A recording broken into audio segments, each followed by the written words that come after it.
The hour grows late, and somewhere in the distance, a clock strikes midnight. Most of the world sleeps peacefully, wrapped in the comfortable embrace of ordinary dreams. But you and I, we linger here in the shadows, between what is known and what is whispered.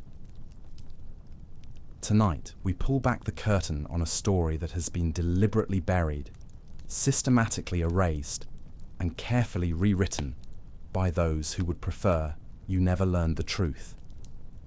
This is the forbidden history of the Illuminati. Not the cartoon version you've seen in Hollywood films, or the sensationalized tales that flood the internet. This is the real story, the one they don't want you to know. The one that reveals how a handful of men in a dimly lit room changed the course of human history forever. Before we begin, let me ask you something. Have you ever wondered why certain historical events seem to follow the same patterns? Why revolutions always seem to benefit the same type of people? Why the promises of freedom and equality somehow always lead to new forms of control? Why the faces change, but the system remains? Tonight, we're going to explore those questions. We're going to journey back to a time when the seeds of our modern world were planted in darkness, watered with deception, and cultivated in secret. This is a story about power, real power, the kind that moves mountains, topples governments, and shapes the destiny of nations from the shadows. But I must warn you, once you hear this story, once you understand how deep this rabbit hole goes, you can never go back to seeing the world the way you did before. The comfortable illusions that most people live by will crumble. The narratives you've been taught since childhood will reveal themselves as carefully constructed lies. Are you ready for that? Are you prepared to have everything you thought you knew turned upside down? If you're still with me, then let's begin our descent into the forbidden archives of history. Let's travel back to the year 1776, to a place where the future of humanity was decided by men who believed they were gods. Picture, if you will, the cobblestone streets of Ingolstadt, a quiet university town nestled in the heart of Bavaria. The air is thick with the scent of old parchment and burning candles. In the distance, church bells mark the passing hours, their bronze voices echoing off medieval walls that have witnessed centuries of human ambition and folly. It is here, in this seemingly unremarkable place, that our story truly begins. Not with armies or proclamations, but with whispered conversations in darkened rooms. Not with kings or generals, but with professors and philosophers who understood that the greatest revolutions begin not on battlefields, but in the human mind. The man at the center of our tale was born Johann Adam Weishaupt on February 6, 1748. To most of his contemporaries, he appeared to be nothing more than a brilliant young academic, a professor of canon law who had risen through the ranks of the university with remarkable speed. But Adam Weishaupt was far more than he seemed. Behind his scholarly exterior lurked a mind of breathtaking ambition and terrifying vision. Weishaupt's early years were marked by tragedy and transformation. His father, a respected lawyer, died when Adam was barely 5 years old, leaving the boy's upbringing to his godfather, Baron Johann von Eichstätt. This was no ordinary guardian. The Baron was a man of the Enlightenment, a scholar whose private library contained some of the most dangerous and forbidden books in all of Europe. Ancient texts on alchemy and mysticism sat alongside radical philosophical treatises that questioned the very foundations of church and state. Young Adam devoured these forbidden works with an appetite that bordered on obsession. By the time he was 15, he had absorbed ideas that would have sent lesser men to the scaffold. He learned that power was not something to be inherited or granted by divine right, but something to be seized by those intelligent enough to understand its true nature. He discovered that the masses could be molded, shaped, and controlled by those who possessed the right knowledge and the will to use it. The Jesuit order that dominated his university provided Weishaupt with his most crucial education, though perhaps not in the way they intended. The Jesuits were masters of what they called casuistry, the art of using sophisticated reasoning to justify any action, no matter how morally questionable. They taught him that the ends could indeed justify the means, that deception in service of a greater good was not only acceptable, but necessary.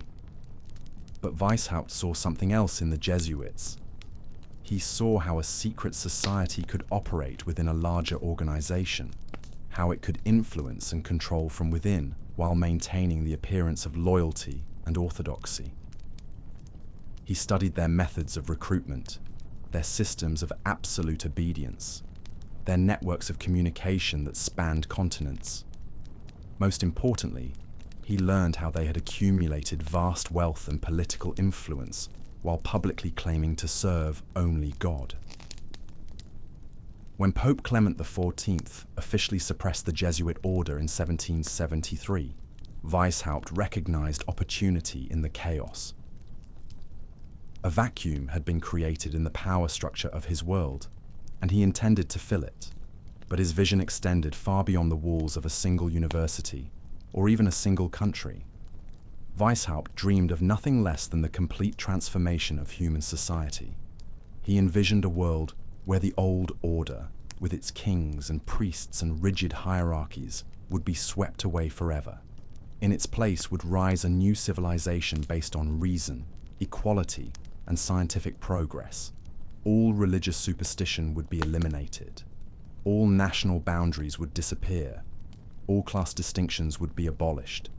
Humanity would finally be free from the chains that had bound it for millennia. But here's where Weishaupt's vision took a dark and dangerous turn. This new world order wouldn't govern itself. It would need enlightened leaders, a new aristocracy of the mind. And who better to fill this role than Weishaupt himself and his carefully selected disciples? They would be the hidden masters of this brave new world, guiding humanity toward perfection while remaining forever in the shadows. The beautiful irony was lost on none of them. In order to free humanity from its masters, they would simply replace the old masters with new ones. The difference was that these new masters would be invisible, unaccountable, and therefore undefeatable. On the night of May the 1st, 1776, as most of Europe slept peacefully in their beds, 5 men gathered in a secluded room in Ingolstadt. The date was no accident.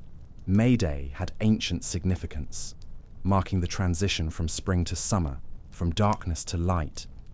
It was also associated in European folklore with witchcraft and the supernatural, when the veil between worlds grew thin and forbidden knowledge could be glimpsed by those brave enough to seek it.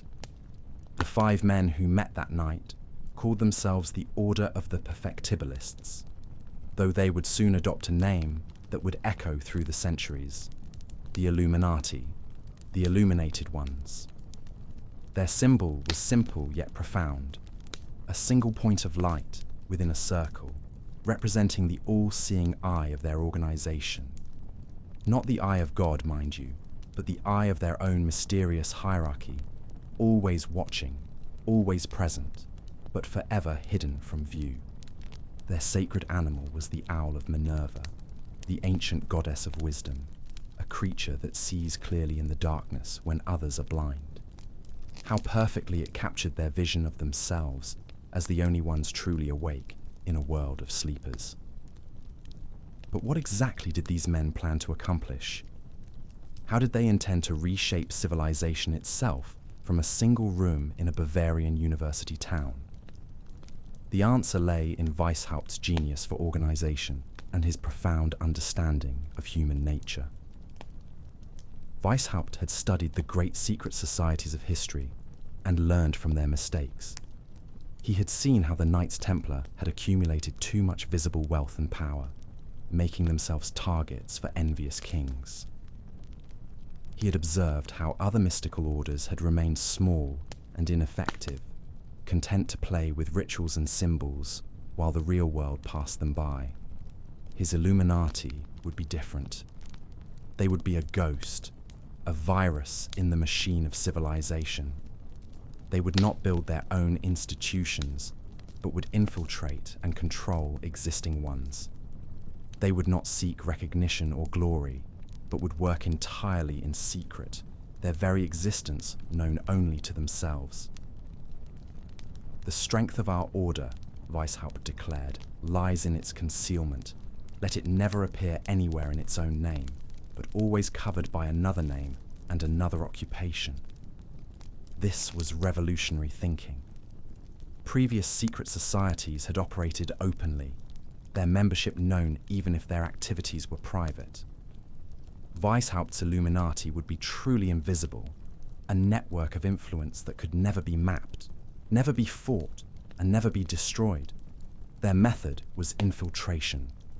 Rather than opposing the power structures of their time, they would join them, rise within them, and gradually bend them to their will. Freemasons, churches, universities, literary societies, even royal courts would all become unwitting vehicles for the Illuminati agenda. Weishaupt understood that ideas were more powerful than armies. He knew that the right philosophy, planted in the right minds, could spread like wildfire across continents. He recognized that the emerging networks of communication, the libraries and societies and coffee houses where intellectuals gathered, were the real centers of power in the modern world. Most importantly, he grasped something that would become the foundation of all modern propaganda. People could be made to desire their own enslavement if it was packaged correctly. The promise of freedom, equality, and enlightenment could be used to justify any amount of control and manipulation. The very people crying for liberation would hand over their liberty to those who promised to deliver it. As we sit here tonight, more than 2 centuries after that fateful meeting in Ingolstadt, we must ask ourselves difficult questions. Did Weishaupt and his conspirators succeed in their impossible dream? Did they really manage to create an invisible empire that shapes our world to this day? Or were they simply another group of ambitious men whose grandiose plans collapsed under the weight of their own contradictions? The official history, the version taught in schools and universities, tells us that the Illuminati were exposed and destroyed within a decade of their founding. We're told they were nothing more than a curious footnote in the story of 18th century radicalism, a failed experiment in revolutionary organization. But what if that's exactly what they want us to believe? What if the greatest trick the Illuminati ever pulled was convincing the world they had ceased to exist? What if the very obviousness of their supposed defeat was itself a masterpiece of deception? Tomorrow, we'll explore these questions as we delve deeper into the forbidden archives. We'll discover how Weishaupt's network spread across Europe like a shadow, how it may have influenced the greatest revolutions in human history, and how its fingerprints can still be found on the events that shape our world today. Until then, remember this: the most dangerous lies are often hidden within comfortable truths. The most effective chains are those we cannot see, and the most successful conspiracies are those that convince us they don't exist. Sleep well, my friends, but know that while you dream, others may be wide awake, working in the darkness to shape the world you'll wake up to tomorrow. As the candle flames flickered in that darkened room in Ingolstadt, as those 5 conspirators whispered their revolutionary oaths into the night air, they could never have imagined the monster they were about to unleash upon the world. For what began as the grandiose dream of a handful of Bavarian intellectuals would soon metastasize into something far more dangerous, far more reaching, and far more enduring than even Adam Weishaupt himself had dared to envision. The early days of the Illuminati were marked by careful, methodical growth. Weishaupt understood that quality mattered far more than quantity. He wasn't interested in recruiting the masses, those simple souls who could be swayed by emotion and spectacle. No, his target was far more specific and infinitely more valuable: the influencers, the opinion makers, the men who shape the thoughts of others. Each new recruit was chosen with surgical precision. They were typically intellectuals, professionals, and minor nobility, men of education and ambition who felt constrained by the rigid hierarchies of their time, writers who chafed under censorship, lawyers who questioned the divine right of kings, physicians who had glimpsed the power of reason over superstition. These were minds already primed for revolution, souls already hungry for the forbidden fruit of hidden knowledge. But Weishaupt's genius lay not just in who he recruited, but in how he recruited them. He understood something fundamental about human psychology that would later be codified by modern marketers and cult leaders. People don't want to be sold something. They want to discover it for themselves. They don't want to be given answers. They want to uncover secrets. So the Illuminati presented themselves not as a political organization with a specific agenda, but as a mystery school offering ancient wisdom to those worthy of receiving it. New recruits were told they were joining an elite brotherhood dedicated to the pursuit of truth and the betterment of mankind.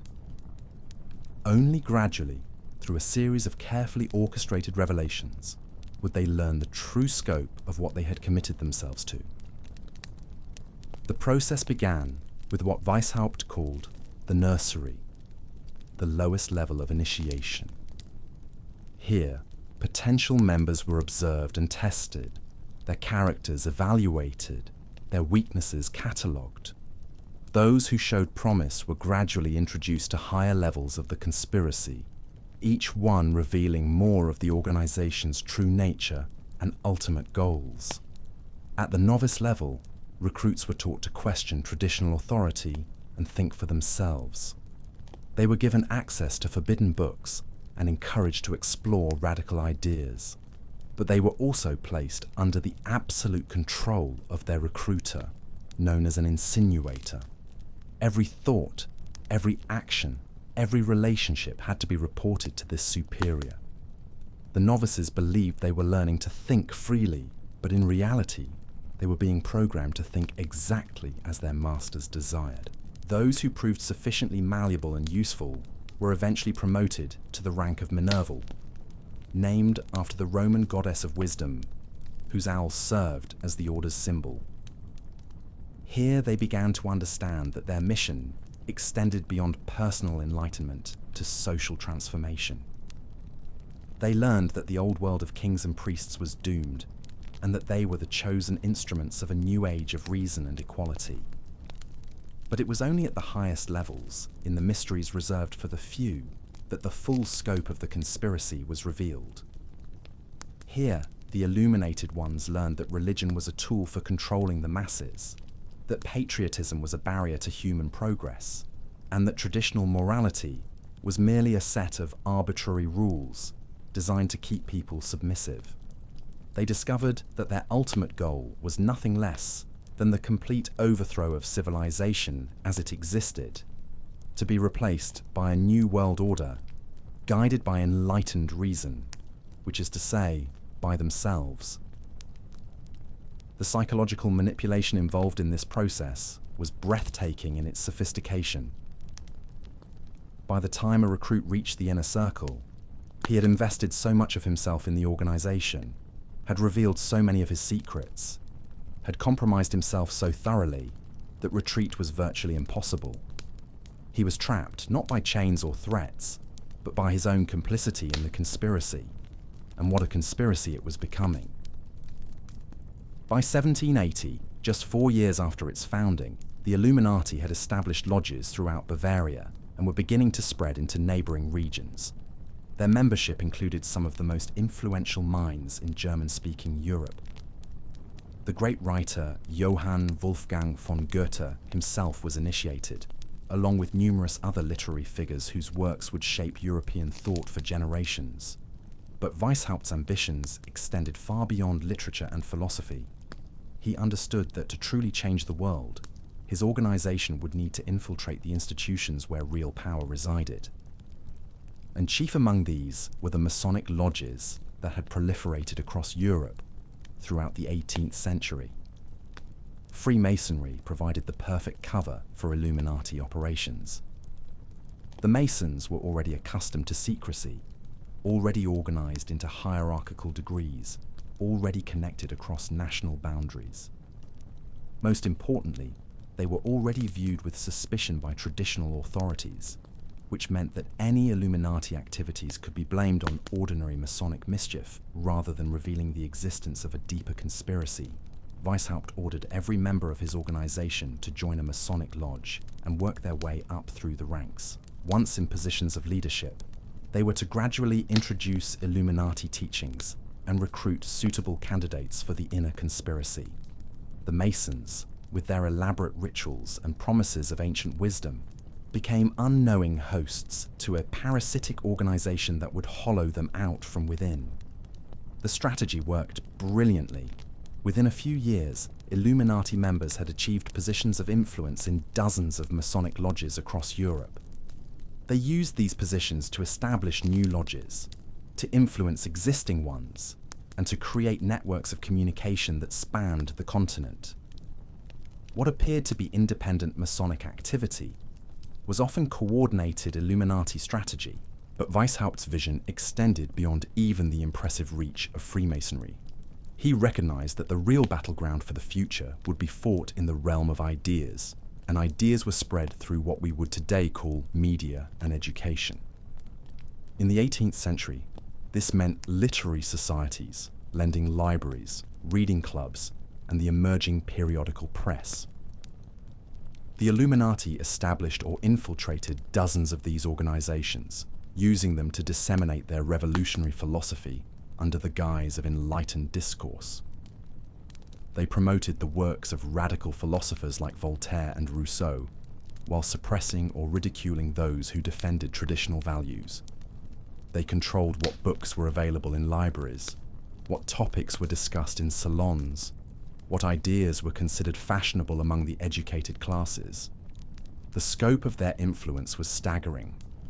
By the mid-1780s, Illuminati members or sympathizers could be found in universities, government offices, courts of law, and even churches throughout much of Europe. They had created what modern intelligence agencies would recognize as a perfect sleeper network, a web of influence that could be activated when the time was right to implement their revolutionary agenda. And that time, Weishaupt believed, was fast approaching. The old order was showing signs of strain. The American colonies had successfully rebelled against British rule, proving that established governments could be overthrown. Financial crises were weakening monarchies across Europe. The common people were growing restless under the burden of taxation and social inequality. All that was needed was the right spark to ignite a continental revolution. But here's where the story takes an unexpected turn. For all his careful planning, for all his psychological manipulation and strategic infiltration, Weishaupt made a crucial mistake. He trusted the wrong person with the wrong information at the wrong time. In 1784, a disgruntled former member named Joseph Utzschneider exposed the organization to Bavarian authorities, providing detailed evidence of its structure, membership, and goals. The official response was swift and decisive. Elector Charles Theodore banned all secret societies in Bavaria, specifically naming the Illuminati. Police raids were conducted, documents were seized, and prominent members were arrested or fled. Within a few years, the visible structure of the organization had been completely dismantled. To most observers, this appeared to be the end of the story. The Illuminati, exposed in the harsh light of official scrutiny, had crumbled like a house of cards. Weishaupt himself fled to the neighboring duchy of Gotha, where he lived quietly under the protection of sympathetic nobles until his death in 1830. The Great Conspiracy, it seemed, had been nothing more than the fevered dream of a handful of radical intellectuals. But was it really that simple? Could an organization that had penetrated so deeply into the power structures of Europe simply vanish overnight? Or had the exposure and suppression of the Bavarian Illuminati been exactly what Weishaupt had planned all along. Consider the paradox. By being officially suppressed, the Illuminati achieved something they never could have accomplished through success. Their name and their legends spread far beyond the borders of Bavaria, inspiring imitators and sympathizers across the continent. Ideas that might have remained confined to a few dozen conspirators in university towns suddenly became the subject of international discussion and debate. More importantly, the suppression forced the organization to evolve. The crude, visible structure that had been destroyed was replaced by something far more sophisticated and infinitely harder to detect. The Illuminati learned to become truly invisible, to operate through proxy organizations and unwitting allies, to influence events without leaving fingerprints. Some researchers argue that what happened in Bavaria was not the destruction of the Illuminati, but its metamorphosis. Like a caterpillar entering a chrysalis, the organization disappeared from view, only to emerge in a new and more powerful form. The crude conspiracy of Weishaupt's early years was replaced by something that could adapt, survive, and thrive in any environment. Evidence for this theory can be found in the strange synchronicities that followed the official suppression. Revolutionary movements across Europe began to display remarkably similar characteristics, as if guided by a common hand. The French Revolution, which erupted just 5 years after the Bavarian suppression, bore striking similarities to the Illuminati program: the overthrow of traditional authority, the persecution of the church, the promise of equality and fraternity, and the ultimate concentration of power in the hands of a revolutionary elite. Were these similarities mere coincidence, or were they evidence of a deeper connection? Had the Illuminati network, supposedly destroyed in Bavaria, actually migrated to France and found new expression in the revolutionary societies that toppled the monarchy? The timing, the methods, and the outcomes all suggest possibilities that mainstream historians have been reluctant to explore. But France was just the beginning. Throughout the 19th century, revolutionary movements would erupt across Europe with suspicious regularity and remarkable coordination. The revolutions of 1848, which swept across the continent like wildfire, displayed a level of organization and ideological consistency that seemed to transcend national boundaries. Were these spontaneous uprisings, or were they the fruit of seeds planted decades earlier by Weishaupt's invisible gardeners? The deeper we dig into these questions, the more unsettling the implications become. For if the Illuminati did survive their official suppression, if they did evolve into something more sophisticated and more dangerous, then we must confront the possibility that the world we inhabit today is not the product of natural historical forces, but of deliberate design. Tomorrow, we'll follow this thread deeper into the labyrinth, exploring how the revolutionary virus unleashed in that Bavarian meeting room may have spread across continents and centuries, shaping events from the terror in France to the rise of modern totalitarianism. We'll discover how the methods pioneered by Weishaupt became the blueprint for every successful revolutionary movement that followed. But for now, as you prepare to surrender to sleep, consider this. If a small group of men in 18th century Bavaria could dream of reshaping the entire world, what might their intellectual descendants be planning in the shadows of our own time? The techniques have evolved, the technology has advanced, but the fundamental drive for power and control remains constant. Sweet dreams, my friends. But remember that while you rest, others may be wide awake, tending the garden of revolution that was first planted on that dark May night so long ago. The storm clouds were gathering across Europe as the 18th century drew to a close, and in the swirling chaos of revolution and war, the seeds planted in that Bavarian meeting room began to sprout in ways their planters could never have imagined. What emerged from the shadows was not the orderly transformation Weishaupt had envisioned, but something far more violent, far more unpredictable, and infinitely more dangerous. Picture, if you will, the streets of Paris in the summer of 1789. The air thick with the scent of unwashed bodies and revolutionary fervour. Cobblestones slick with blood and wine. The ancient rhythms of feudal life shattered forever by the thunderous roar of the mob. This was not the enlightened transformation promised by the philosophers, but something primal and terrible, a force of nature that would devour its own children before it was through. But here's what they don't teach you in history class. Here's what the official narratives carefully omit. The French Revolution didn't spring spontaneously from the soil of popular discontent. It was cultivated, nurtured, and directed by minds that understood the dark arts of mass manipulation. The fingerprints of Weishaupt's methodology were everywhere for those who knew where to look. Consider the Jacobin Club, that infamous revolutionary society that would eventually seize control of France and unleash the terror upon its own people. Founded in 1789, it began as a moderate political organization dedicated to constitutional monarchy. But within a few short years, it had transformed into something that would have made Weishaupt himself proud.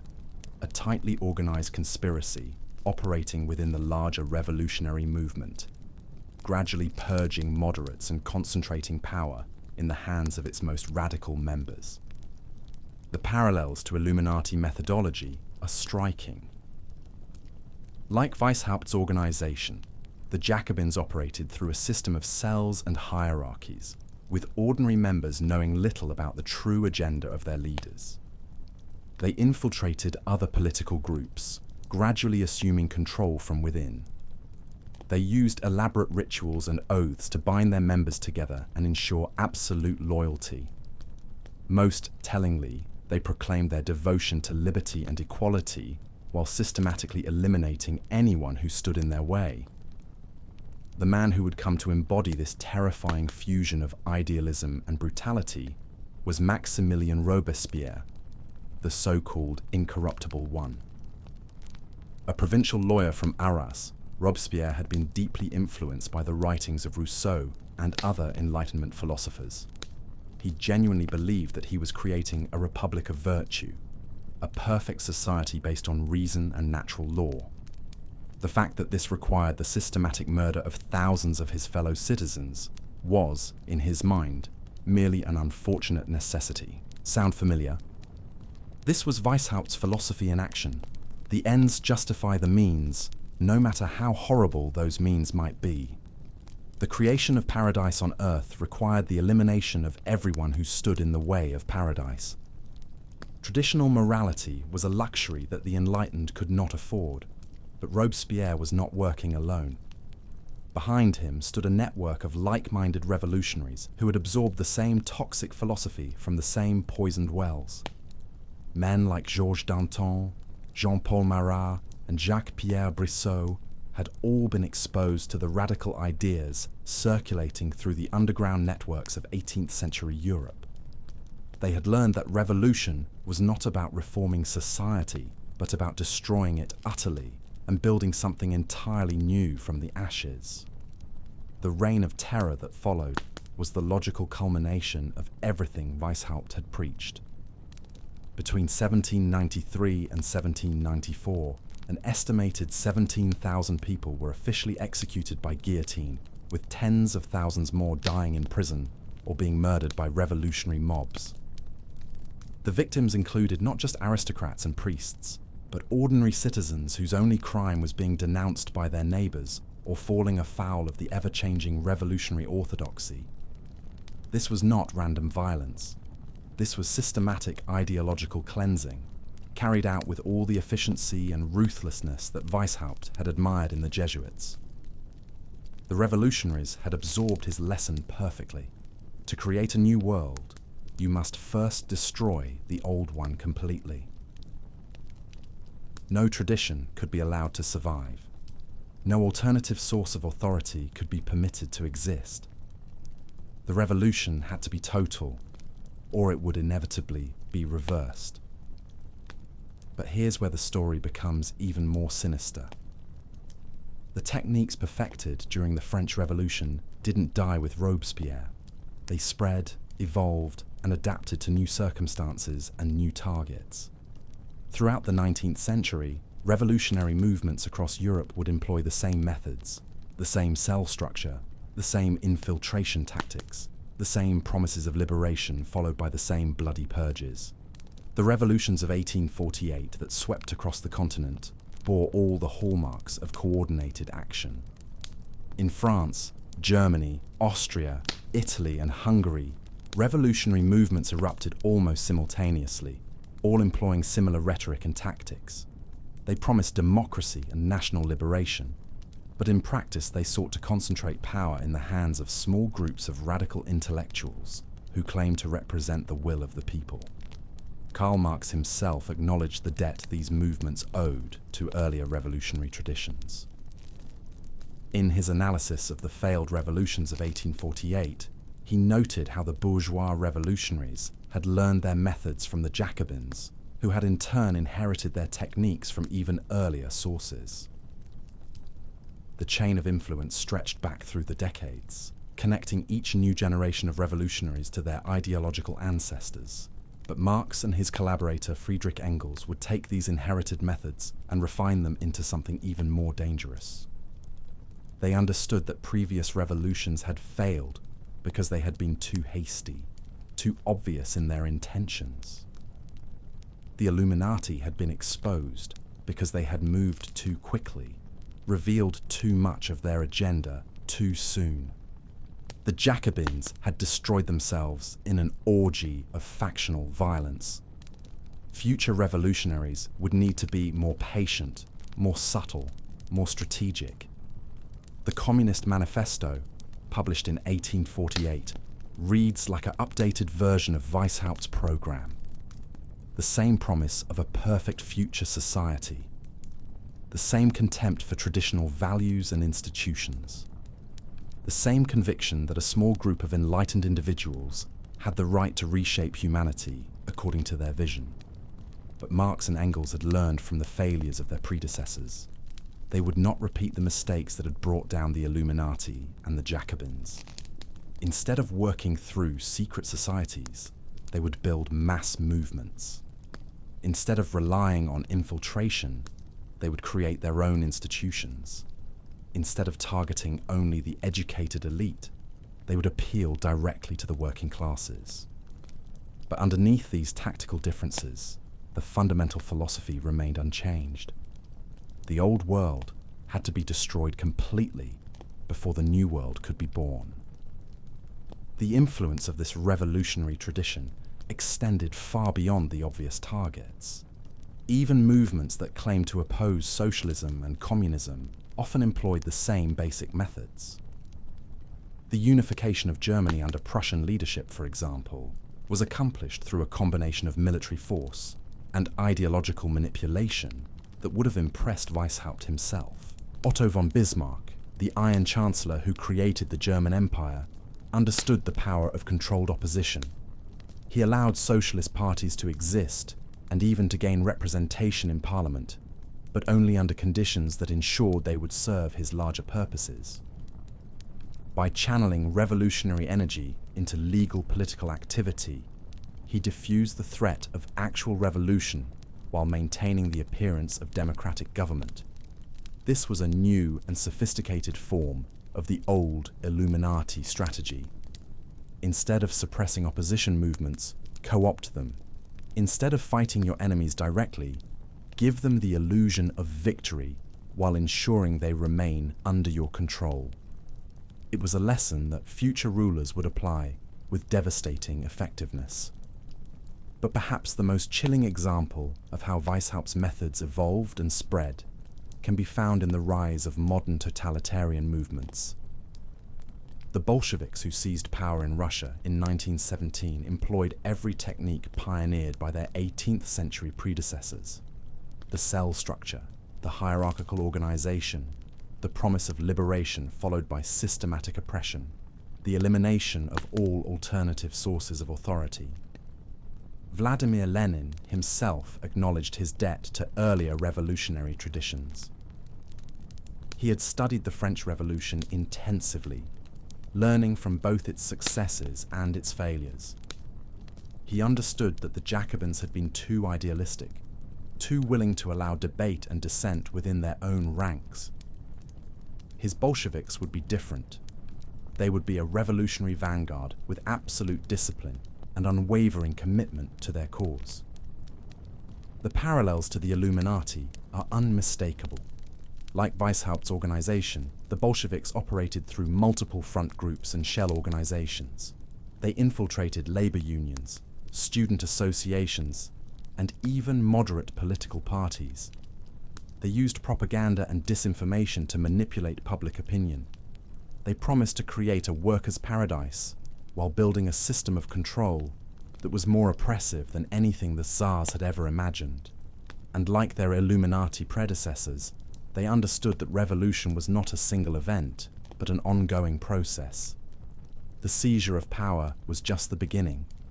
The real work lay in transforming human nature itself, in creating what they called the new Soviet man. This required the complete destruction of traditional culture, religion, and family structures. It required the elimination of entire classes of people who were deemed incompatible with the new order. The human cost of this experiment was staggering.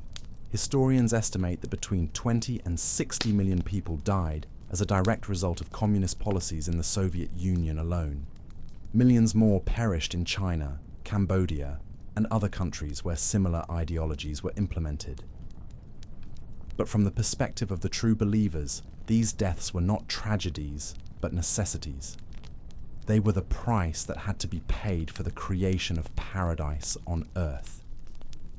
The techniques that made this systematic murder possible had been refined over more than a century of revolutionary practice.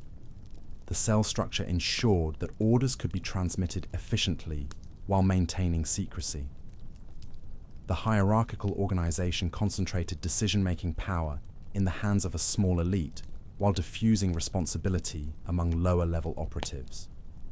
The promise of a perfect future justified any amount of present suffering.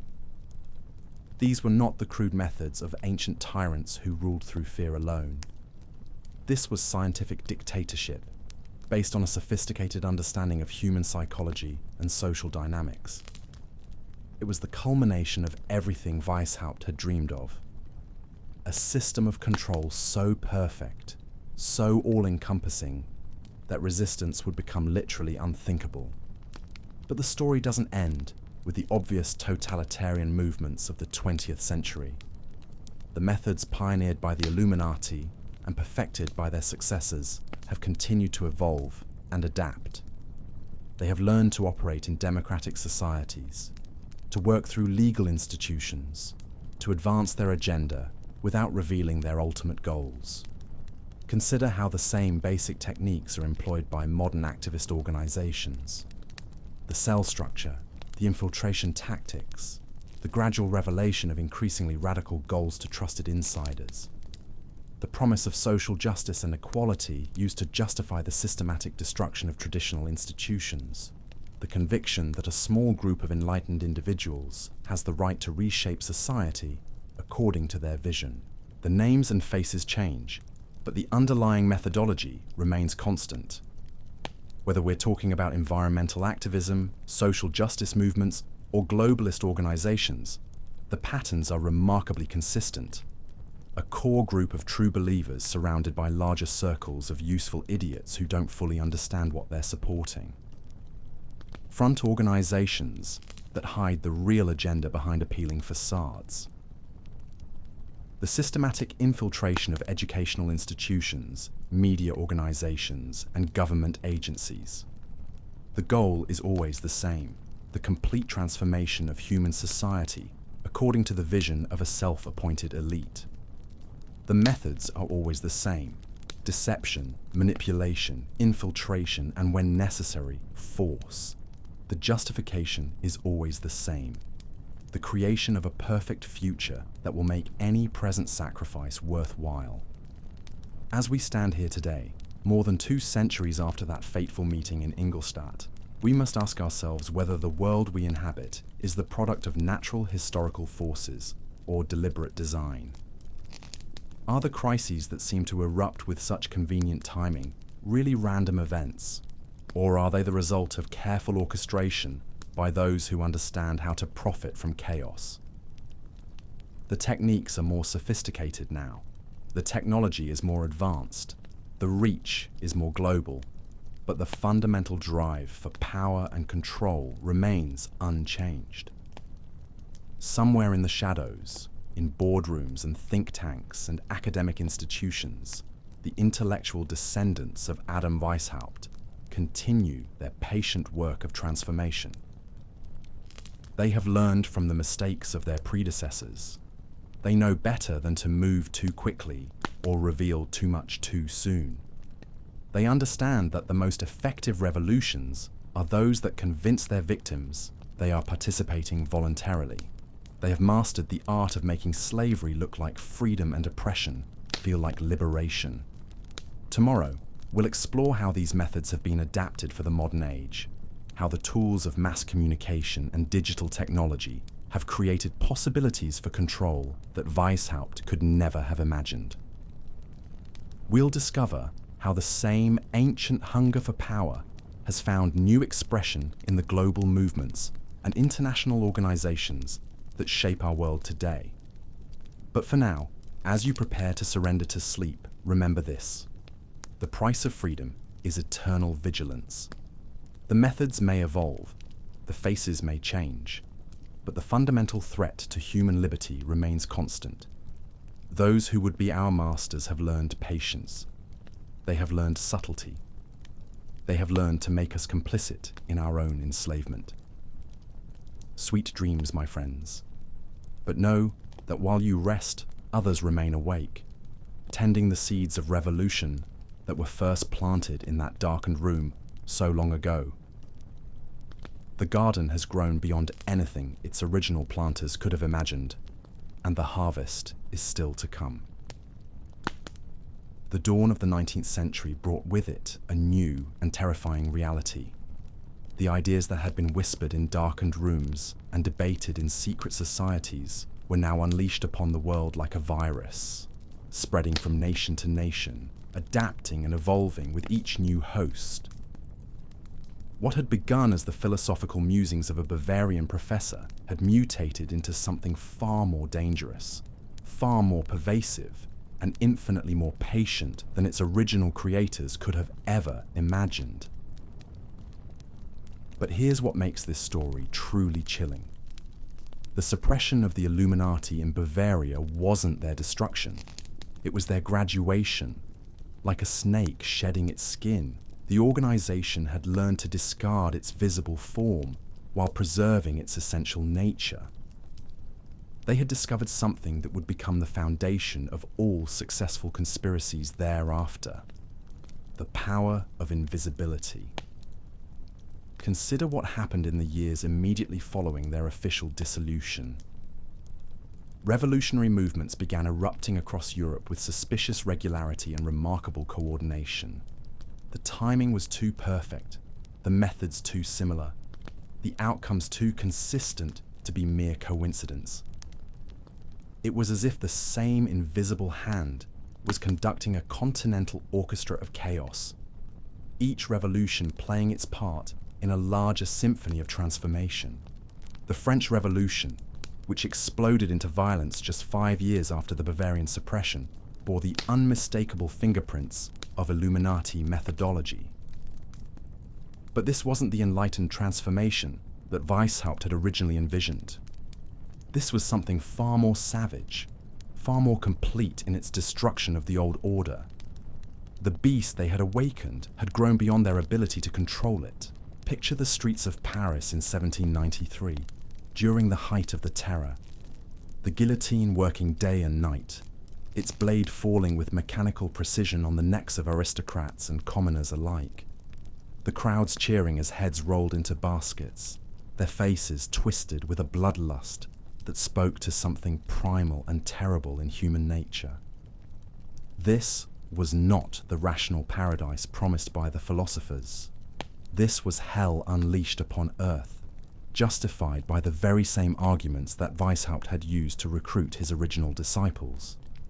The men who orchestrated this carnage had absorbed their lessons well. Maximilien Robespierre, the architect of the terror, spoke the language of virtue and reason, even as he sent thousands to their deaths.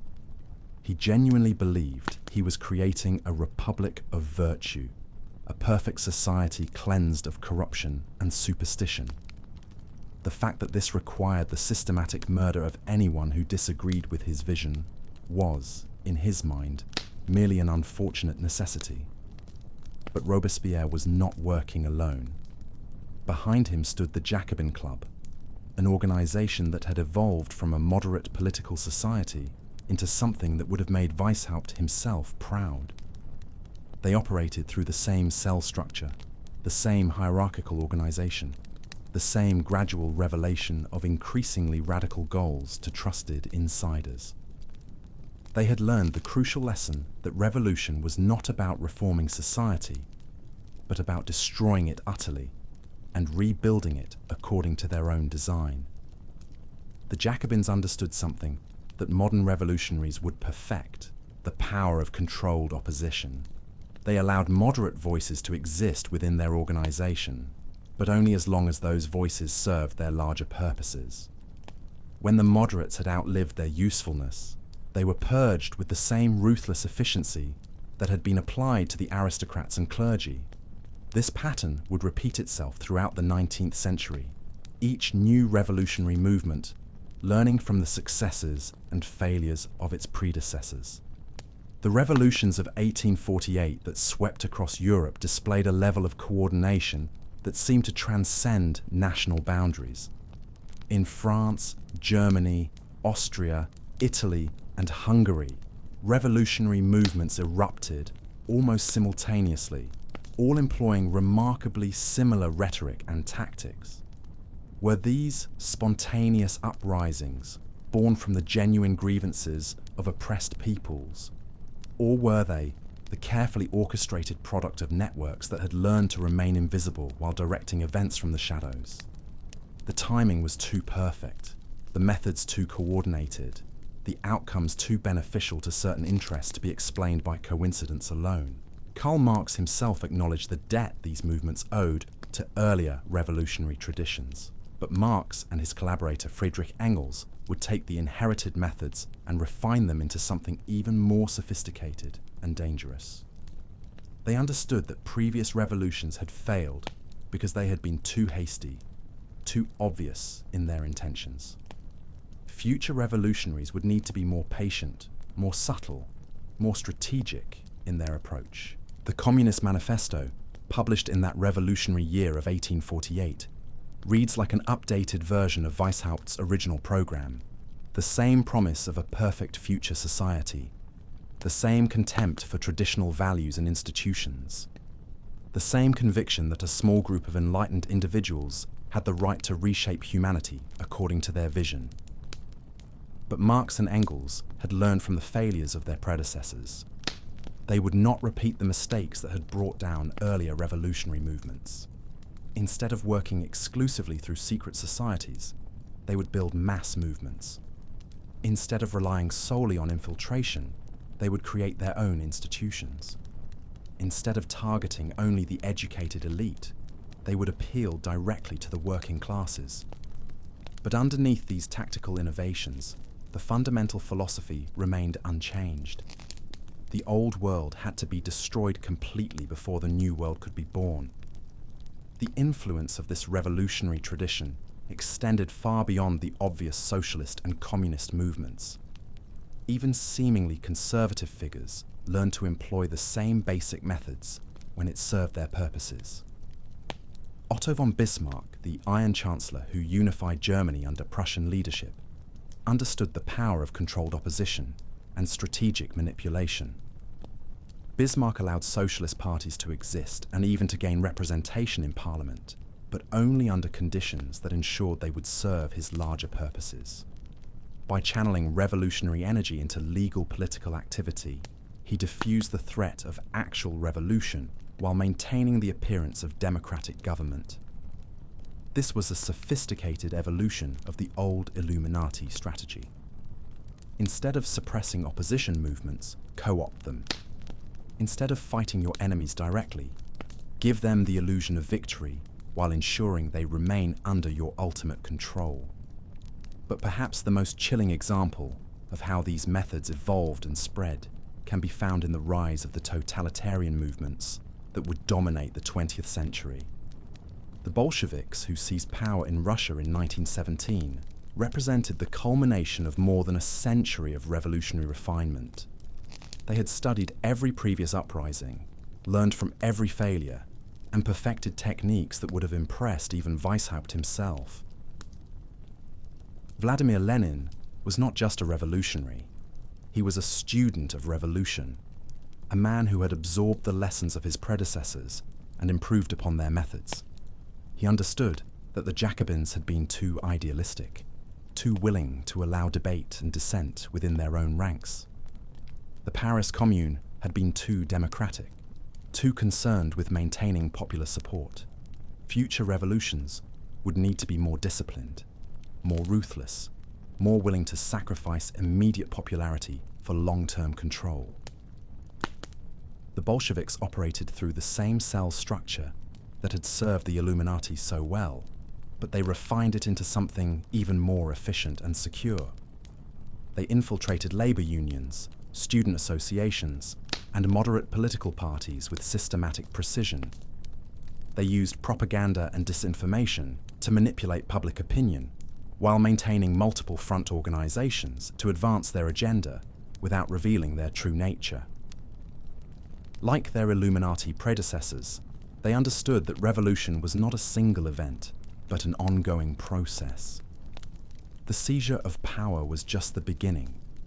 The real work lay in transforming human nature itself, in creating what they called the new Soviet man.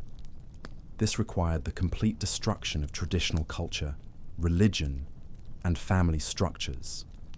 It required the elimination of entire classes of people who were deemed incompatible with the new order.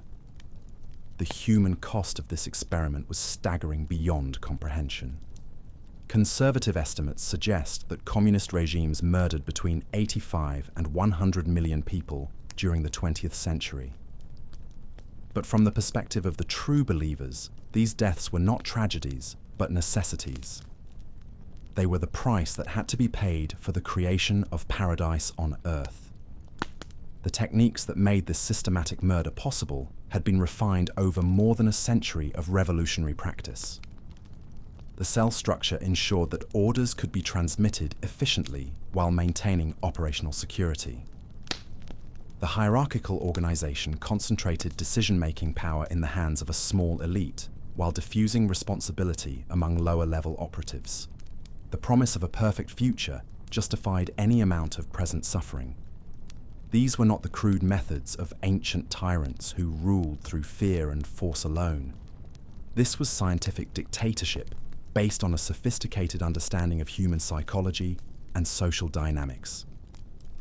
It was the fulfillment of everything Weishaupt had dreamed of, a system of control so perfect, so all-encompassing, that resistance would become literally unthinkable. But the story doesn't end with the obvious totalitarian movements of the 20th century. The methods pioneered by the Illuminati and perfected by their successors have continued to evolve and adapt to new circumstances. They have learned to operate within democratic societies, to work through legal institutions, to advance their agenda without revealing their ultimate goals. The same basic techniques can be observed in modern activist organizations and social movements. The cell structure that allows for coordination while maintaining plausible deniability. The gradual revelation of increasingly radical goals to trusted insiders while maintaining moderate facades for public consumption.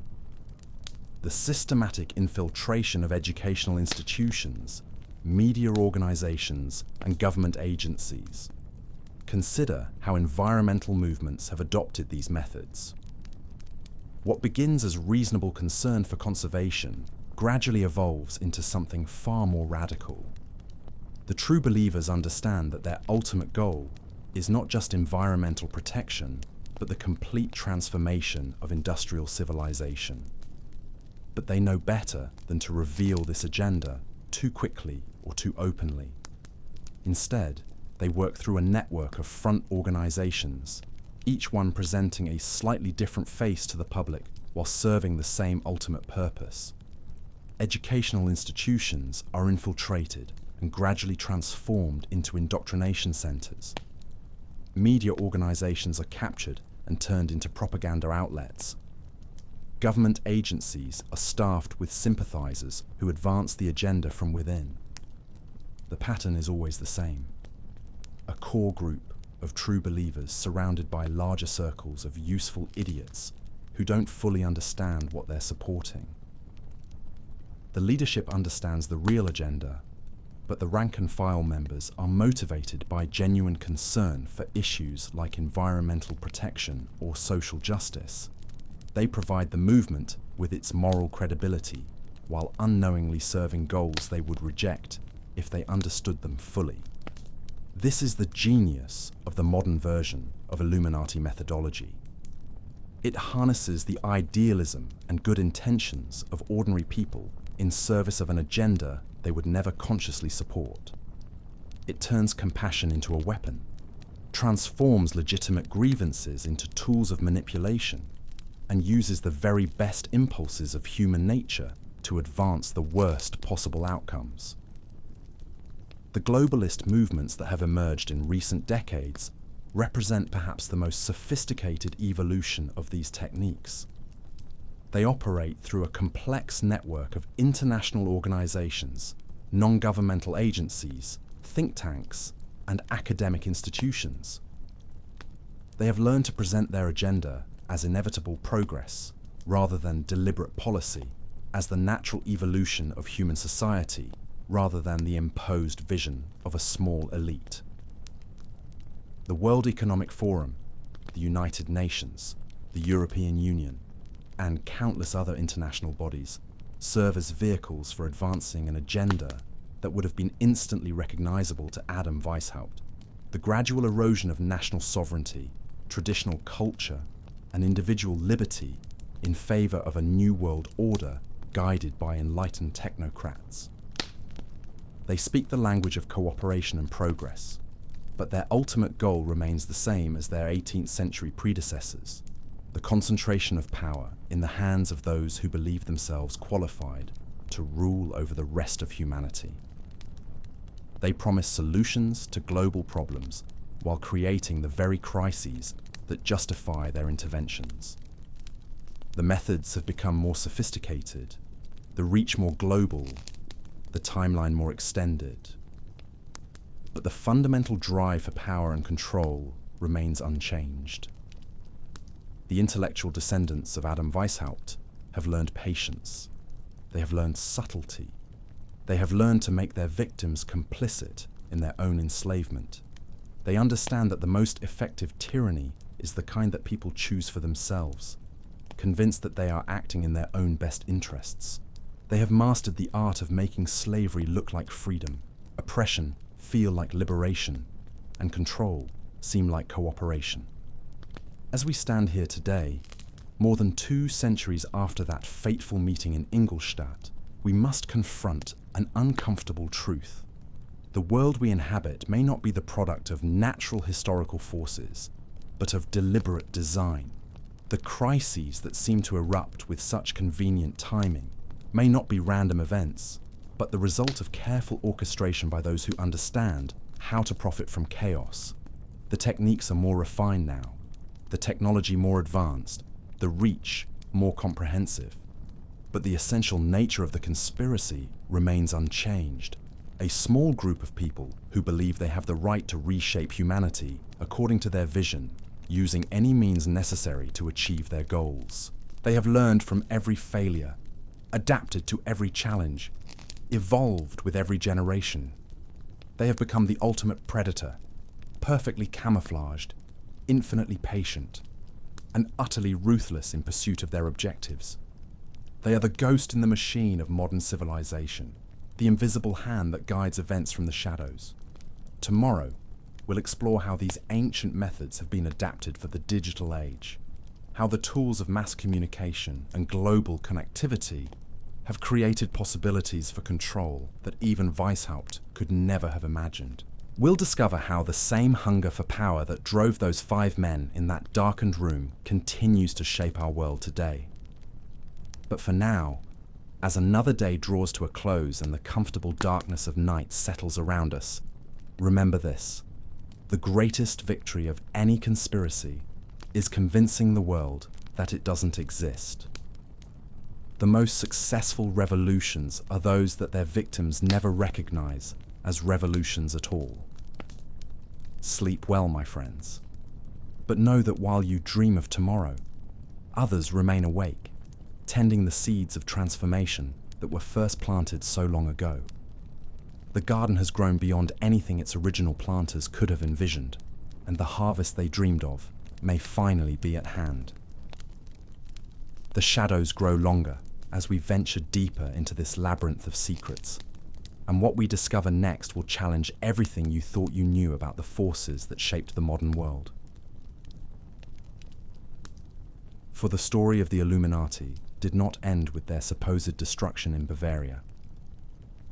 It merely transformed, adapted, evolved into something far more sophisticated and infinitely more dangerous than anything Adam Weishaupt could have conceived in his wildest revolutionary dreams. As the 19th century dawned across Europe, a curious pattern began to emerge. Revolutionary movements started erupting with clockwork precision, each one bearing the unmistakable hallmarks of the methods pioneered in that darkened room in Ingolstadt. But these were not crude imitations of the original conspiracy. They were refinements, improvements, evolutions of the basic template that had been tested and perfected in the crucible of real-world application. The masterminds behind these movements had learned the crucial lesson that Weishaupt himself had discovered almost too late. True power lies not in visibility, but in invisibility. Not in direct confrontation, but in subtle manipulation. Not in the crude application of force, but in the elegant orchestration of events that appear natural, inevitable, even beneficial to those who are being controlled. Consider the strange case of Giuseppe Mazzini, the Italian revolutionary who would become known as the architect of modern nationalism. Born in 1805, Mazzini grew up in a world already transformed by the revolutionary fires that had consumed France and spread across the continent. But unlike the crude radicals who had preceded him, Mazzini understood that lasting change required patience, organization, and above all, the ability to work through multiple layers of deception. In 1831, Mazzini founded an organization called Young Italy, ostensibly dedicated to the unification of the Italian peninsula under a republican government. But those who looked deeper discovered that Young Italy was merely the public face of something far more extensive and far more ambitious. Behind the nationalist rhetoric lay a network that stretched across Europe, connecting revolutionary cells in dozens of countries under a single coordinating authority. This was the birth of what historians would later call the Revolutionary International, but what its participants knew by a different name: the continuation of the ancient work begun by the Illuminati. Mazzini himself made no secret of his admiration for the French revolutionaries who had preceded him, studying their methods with the dedication of a scientist, examining specimens under a microscope. But Mazzini's genius lay in his understanding that nationalism could be weaponized in service of a larger agenda. By convincing people that they were fighting for their own freedom, their own culture, their own destiny, he could mobilize them in support of changes that would ultimately serve interests they could never comprehend. The unification of Italy was not an end in itself, but a stepping stone toward the creation of a new European order that would transcend national boundaries entirely. The methods employed by Young Italy would become the template for revolutionary organizations throughout the 19th and 20th centuries. Small cells of dedicated activists, each one compartmentalized so that the capture of one group could not compromise the entire network. Multiple front organizations presenting different faces to different audiences while serving the same ultimate purpose. The systematic infiltration of existing institutions rather than the creation of entirely new ones. Most importantly, Mazzini understood the power of ideological camouflage. Instead of openly advocating for the destruction of the existing order, his followers spoke the language of reform, progress, and national liberation. They positioned themselves as defenders of the people against foreign oppression, as champions of democracy against autocracy, as representatives of the future against the forces of the past. But beneath this appealing facade lay the same totalitarian impulse that had driven Weishaupt and his disciples, the belief that a small group of enlightened individuals had not just the right, but the duty to reshape human society according to their vision. The conviction that traditional institutions, beliefs, and loyalties were obstacles to human progress that had to be swept away. The certainty that any amount of present suffering was justified by the promise of future perfection. The success of this approach was demonstrated most dramatically in the revolutions of 1848, which erupted across Europe with a coordination that seemed to defy explanation. In France, Germany, Austria, Hungary, and Italy, revolutionary movements emerged almost simultaneously, employing remarkably similar tactics and pursuing suspiciously parallel goals. The official historians tell us these were spontaneous uprisings born from the legitimate grievances of oppressed peoples. But those who examine the evidence more carefully discover a different story. The revolutionaries of 1848 were not isolated groups of local patriots, but parts of a larger network that had been years in the making. They shared funding sources, communication channels, and most tellingly, a common ideological framework that transcended national boundaries. At the center of this web sat figures like Mazzini, who had spent decades building the infrastructure necessary to coordinate revolutionary action across an entire continent. They had learned from the failures of their predecessors, understanding that successful revolution required not just passion and courage, but organization, planning, and above all, the ability to control the narrative that would explain events to the broader public. The role of narrative control cannot be overstated in understanding how these conspiracies operated. The revolutionaries of the 19th century were among the first to grasp the full potential of what we would now call information warfare. They understood that winning the battle for public opinion was often more important than winning actual battles, and they invested enormous resources in creating the intellectual infrastructure necessary to shape how events would be perceived and remembered. This is where figures like Karl Marx enter our story, though not in the role that most people imagine. Marx was not primarily a revolutionary activist, but a revolutionary theorist, a man whose job was to provide the intellectual framework that would justify and guide the transformation of European society. His famous collaboration with Friedrich Engels was not an academic exercise, but a practical project designed to create the ideological tools necessary for successful revolution. The Communist Manifesto, published in that revolutionary year of 1848, was not a spontaneous expression of working-class consciousness, but a carefully crafted piece of propaganda designed to mobilize specific groups in support of a predetermined agenda. Marx and Engels understood that successful revolution required more than just the overthrow of existing governments. It required the complete transformation of how people thought about society, economics, family, religion, and human nature itself. But here's what the standard histories don't tell you about Marx and his circle. They were not isolated intellectuals working in poverty-stricken obscurity.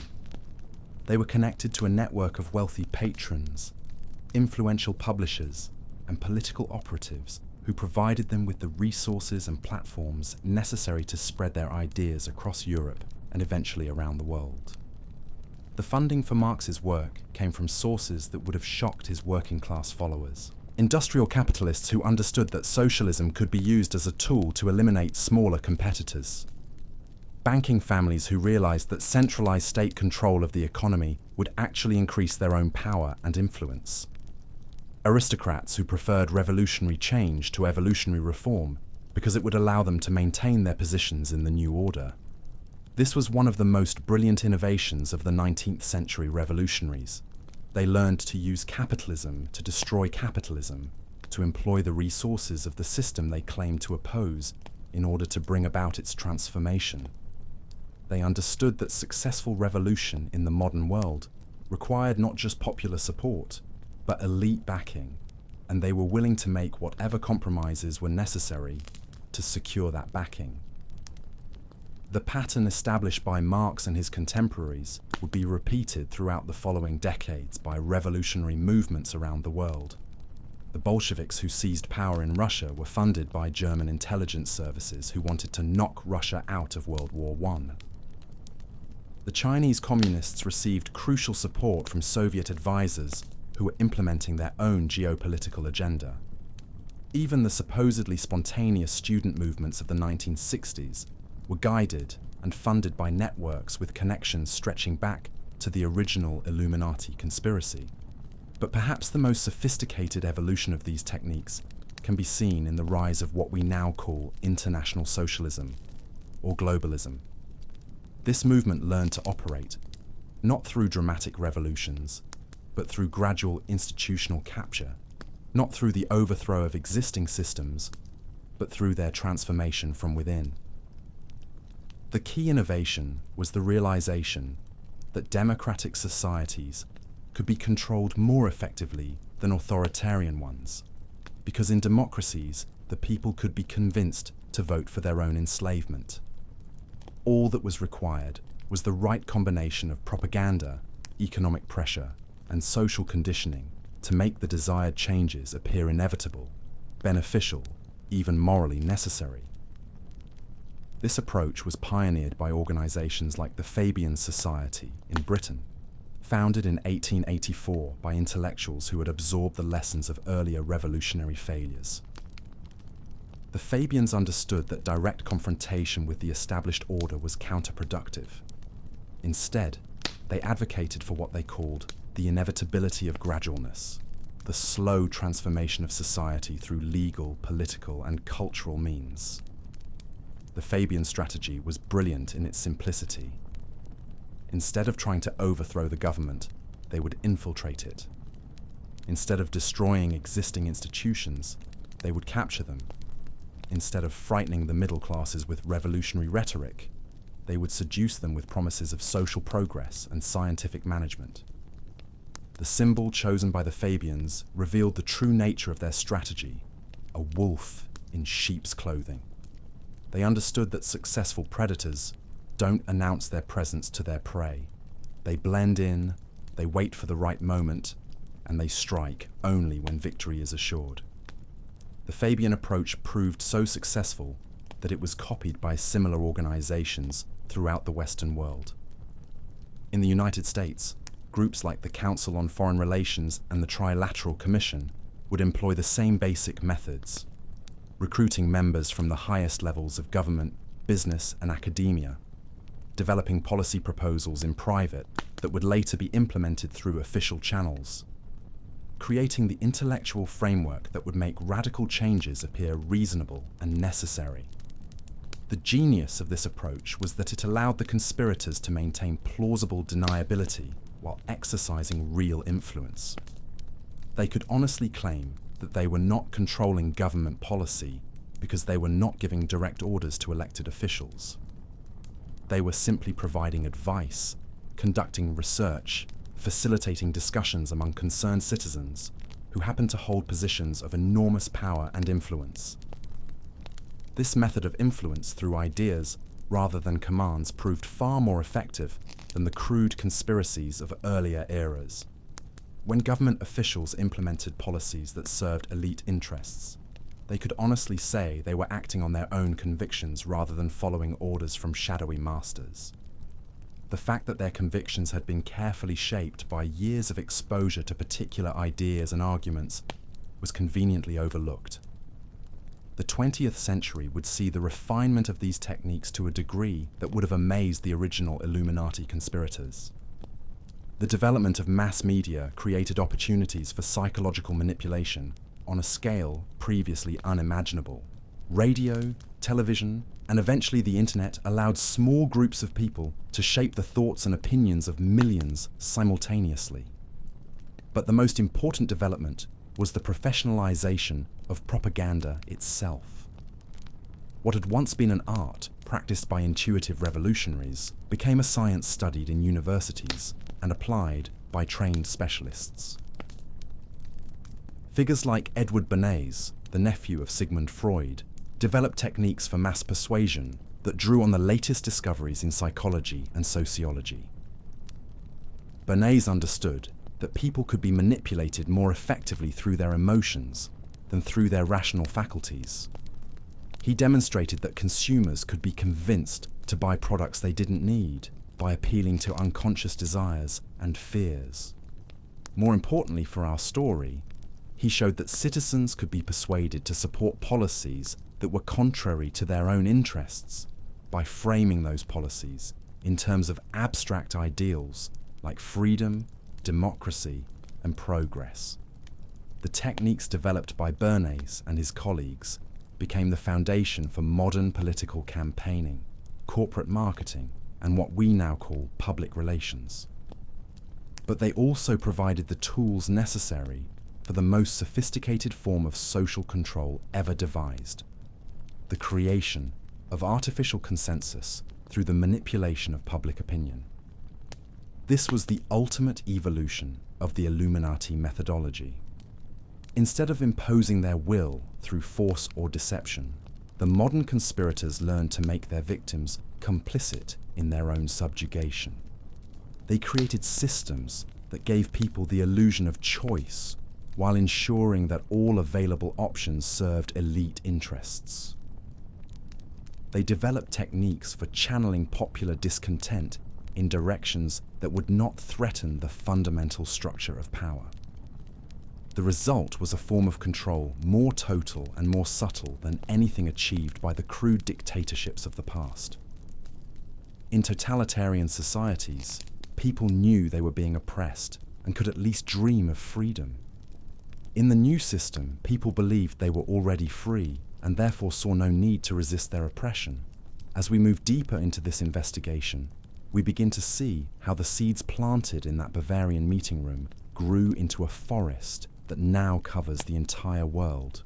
The methods have evolved, the technology has advanced, the reach has expanded, but the fundamental goal remains unchanged: the concentration of power in the hands of those who believe themselves qualified to rule over the rest of humanity.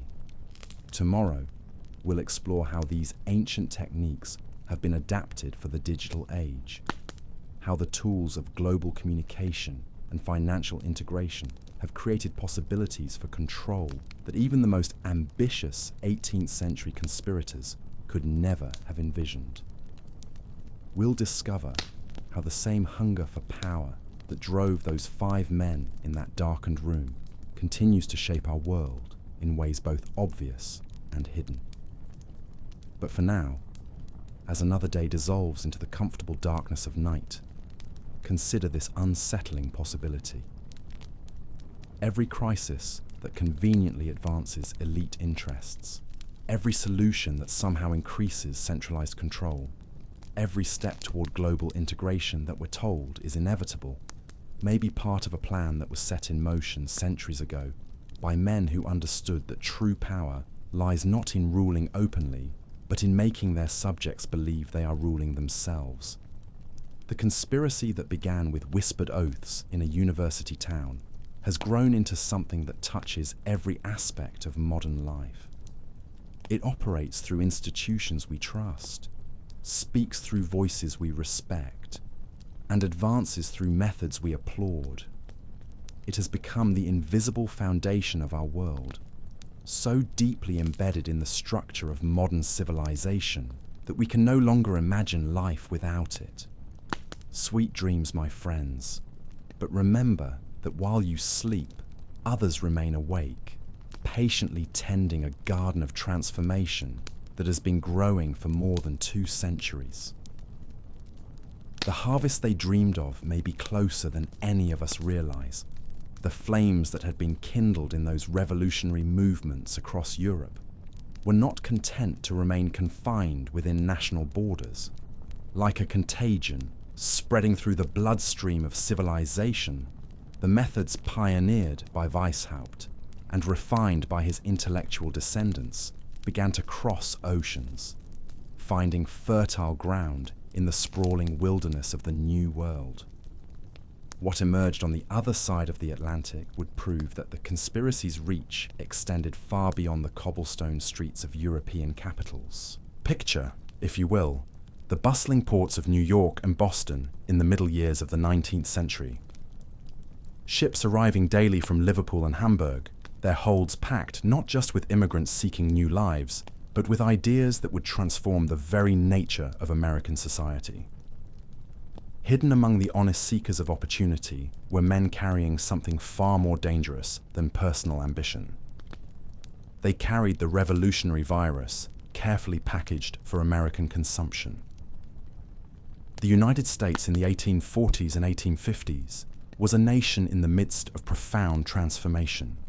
The Industrial Revolution was reshaping the landscape, creating new forms of wealth and new concentrations of power. The expansion westward was bringing the country into conflict with itself over fundamental questions of human freedom and national identity. Into this volatile mixture came European revolutionaries, many of them veterans of the failed uprisings of 1848, carrying with them the accumulated wisdom of decades of conspiratorial experience. These were not the crude radicals of popular imagination. They were sophisticated operators who understood that American society required a different approach than the one that had worked in the monarchies of Europe. Americans were proud of their democratic institutions, suspicious of foreign influence, and deeply committed to individual liberty. Any attempt to impose European-style socialism would be rejected immediately and decisively. But the conspirators had learned to adapt their methods to local conditions. Instead of openly advocating for the overthrow of capitalism, they spoke the language of reform and progress. Instead of attacking American institutions directly, they positioned themselves as their defenders against corrupt influences. Instead of presenting themselves as foreign agitators, they wrapped themselves in the flag and claimed to be the true inheritors of the revolutionary spirit of 1776. The key to their strategy was understanding that America's greatest strength could also be its greatest weakness. The very openness and tolerance that made American society so dynamic also made it vulnerable to infiltration by those who understood how to exploit its generous impulses. The commitment to free speech and democratic debate created opportunities for manipulation that more closed societies could never provide. Consider the case of Karl Marx's longtime collaborator, Friedrich Sorge, who arrived in New York in 1852, carrying credentials from the Communist League and instructions to establish the American branch of the International Workingmen's Association. Sorge was no mere immigrant seeking economic opportunity. He was a trained revolutionary operative with decades of experience in European radical movements, and his mission was to adapt Marxist ideology for American consumption. But Sorge understood that direct transplantation of European revolutionary methods would fail in American soil. Americans had no feudal aristocracy to overthrow, no established church to dismantle, no rigid class system to revolt against. The very success of American democratic capitalism made traditional revolutionary appeals seem irrelevant and foreign. Instead, Sorge and his network focused on exploiting the genuine tensions and contradictions within American society. the growing inequality between industrial capitalists and urban workers. The moral crisis created by the expansion of slavery into new territories. The cultural conflicts between established Protestant communities and waves of Catholic immigrants. Each of these issues provided opportunities to advance a radical agenda while appearing to defend American values. The genius of this approach was that it allowed revolutionary ideas to spread without being recognized as revolutionary. When labor organizers spoke about the rights of working men, they sounded like they were defending the American principle that all men are created equal. When abolitionists demanded the immediate end of slavery, they appeared to be fulfilling the promise of the Declaration of Independence. When reformers called for women's suffrage, they seemed to be extending the logic of democratic government. But beneath these appealing facades lay the same totalitarian impulse that had driven European revolutionaries for decades. The belief that traditional institutions, beliefs, and social arrangements were obstacles to human progress that had to be swept away. The conviction that a small group of enlightened individuals had not just the right, but the duty to reshape society according to their vision.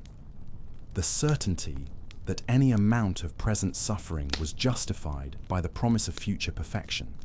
The American Civil War provided the perfect laboratory for testing these revolutionary methods on a continental scale.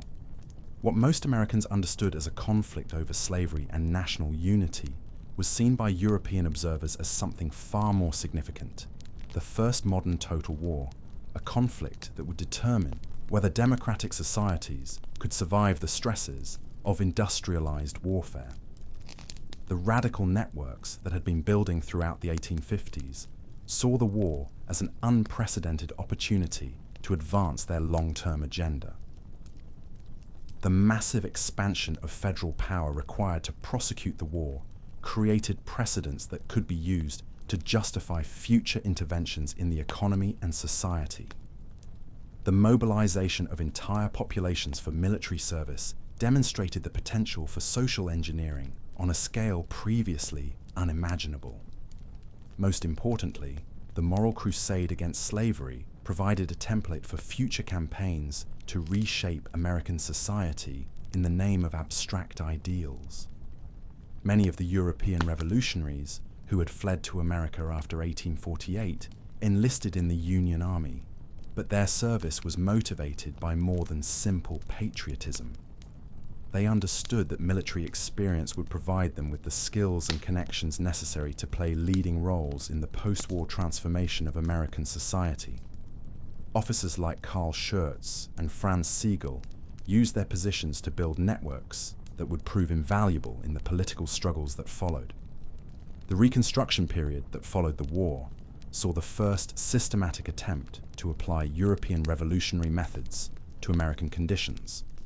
The radical Republicans who controlled Congress during this period employed techniques that would have been familiar to veterans of the French Revolution: the use of military force to suppress political opposition, the systematic disenfranchisement of former elites, the creation of new institutions designed to permanently alter the balance of power. But the most important development was the emergence of what we might call the American version of the Fabian strategy: the gradual transformation of society through legal and institutional means rather than violent revolution. This approach was pioneered by figures like Thaddeus Stevens and Charles Sumner, who understood that lasting change required more than military victory. It required the complete reconstruction of American political and social institutions according to new principles. The methods they employed would become the template for future reform movements: the systematic use of federal power to override local resistance, the creation of new bureaucratic agencies to implement revolutionary policies, the manipulation of public opinion through carefully orchestrated media campaigns, the gradual expansion of federal authority into areas previously reserved to state and local governments. Most importantly, they learned to frame radical changes in conservative language. The destruction of traditional Southern society was presented as the restoration of constitutional government. The expansion of federal power was justified as the protection of individual rights. The creation of new forms of social control was described as the advancement of freedom and equality. This rhetorical strategy proved so effective that it was adopted by subsequent generations of American revolutionaries. The progressive movement of the early 20th century employed identical methods, presenting radical changes as conservative reforms, using federal power to override local resistance, creating new bureaucratic institutions to implement revolutionary policies. But the progressives added crucial innovations that would make their transformation of American society far more complete and permanent than anything achieved during Reconstruction. They understood that lasting change required more than political control. It required cultural transformation, the reshaping of how Americans thought about government, society, and individual responsibility. This is where figures like John Dewey enter our story, though again not in the role that most people imagine. Dewey was not simply an educational philosopher, but a revolutionary strategist whose mission was to use the public school system to transform American consciousness. He understood that children could be conditioned to accept ideas and institutions that their parents would instinctively reject. Dewey's approach was brilliant in its simplicity. Instead of teaching children what to think, he would teach them how to think. Instead of imposing specific ideologies, he would shape the mental frameworks through which all future ideas would be evaluated. Instead of attacking traditional beliefs directly, he would make them seem outdated, irrelevant, even harmful to modern life. The result was a generation of Americans who had been psychologically prepared to accept levels of government control that would have horrified their ancestors. They had been taught to view individual liberty as selfishness, traditional institutions as obstacles to progress, and centralized authority as the solution to social problems. This educational revolution was supplemented by parallel transformations in other key institutions.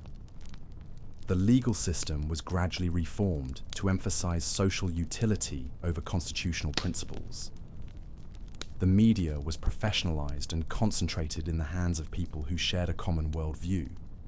Religious institutions were infiltrated and gradually transformed into vehicles for social activism, rather than spiritual guidance. By the 1930s, these decades of patient work had created the conditions necessary for the most dramatic expansion of federal power in American history. The New Deal was not a spontaneous response to economic crisis, but the implementation of a program that had been developing for decades in the think tanks, universities, and policy institutes where the intellectual descendants of European revolutionaries had been planning the transformation of American society. Franklin Roosevelt himself was not necessarily a conscious conspirator, but he was surrounded by advisors who understood exactly what they were trying to accomplish. Figures like Harry Hopkins, Rexford Tugwell, and Felix Frankfurter had spent years studying European social democratic movements and were determined to adapt their methods for American conditions. The genius of the New Deal was that it presented revolutionary changes as emergency measures necessitated by economic crisis. The massive expansion of federal power was justified as temporary intervention to save capitalism from itself. The creation of new bureaucratic agencies was described as pragmatic problem solving rather than ideological transformation. The redistribution of wealth was framed as economic stimulus rather than social revolution. But the emergency measures became permanent institutions. The temporary interventions became established precedents. The pragmatic solutions became ideological orthodoxy. By the end of the 1930s, the United States had been transformed from a federal republic with limited government into something approaching a social democracy with vast centralized authority. The Second World War provided additional opportunities to consolidate and expand these revolutionary gains. The mobilization of the entire society for total war created precedents for government control over every aspect of economic and social life. The alliance with the Soviet Union legitimized ideas and institutions that would have been rejected as foreign and dangerous just a decade earlier. Most importantly, the war created the justification for America's emergence as a global superpower, with interests and responsibilities that extended far beyond its traditional borders. This transformation would prove crucial for the next phase of the conspiracy's evolution: the creation of international institutions designed to gradually erode national sovereignty and concentrate power in the hands of global elites. The United Nations, the World Bank, the International Monetary Fund, NATO, and dozens of other international organizations were not simply practical responses to global challenges. They were the institutional framework for a new world order that had been envisioned by revolutionary theorists for more than a century. The same people who had spent decades working to transform American society now turned their attention to the far more ambitious project of transforming the entire world. The methods they employed were refinements of techniques that had been tested and perfected over generations of conspiratorial activity. The gradual transfer of authority from national governments to international institutions. The use of global crises to justify unprecedented concentrations of power. The creation of expert bureaucracies insulated from democratic accountability. The manipulation of public opinion through coordinated media campaigns, presenting revolutionary changes as inevitable progress. By the 1960s, this patient work had created a network of institutions and influence that spanned the globe. The same ideas that had been whispered in darkened rooms in 18th century Bavaria were now being implemented through official government policies in dozens of countries. The conspiracy had evolved from a secret society into the established order itself, but the conspirators understood that their work was far from complete. Each generation brought new challenges that required new adaptations of their basic methods. The rise of mass communications created opportunities for influence on a scale previously unimaginable, but it also created new vulnerabilities as information became harder to control. The development of nuclear weapons made global war too dangerous to be useful as a tool of social transformation, requiring the development of new methods of crisis creation and management. Most importantly, the success of democratic capitalism in improving living standards for ordinary people created ideological challenges that required increasingly sophisticated responses. It became harder to convince people that revolution was necessary when evolution seemed to be working so well. New justifications had to be developed for centralized control. New crises had to be identified that could only be solved through the surrender of individual liberty to expert management. The environmental movement that emerged in the 1970s provided the perfect solution to this problem. Unlike economic inequality or political oppression, environmental degradation could be presented as a genuinely global crisis that threatened the survival of humanity itself. Unlike previous revolutionary appeals that had been based on class conflict or national liberation, environmentalism could unite people across all traditional divisions in support of radical changes in how society was organized. But perhaps most importantly, environmental crisis could be used to justify the kind of comprehensive social control that previous generations of revolutionaries had only dreamed of. If human activity was threatening the planet itself, then every aspect of human behavior became a legitimate target for government regulation. Individual choices about transportation, housing, diet, and reproduction could all be redefined as political acts with global consequences. The genius of this approach was that it allowed revolutionary changes to be presented as conservative measures designed to preserve the natural order. The destruction of industrial civilization could be framed as the protection of the environment.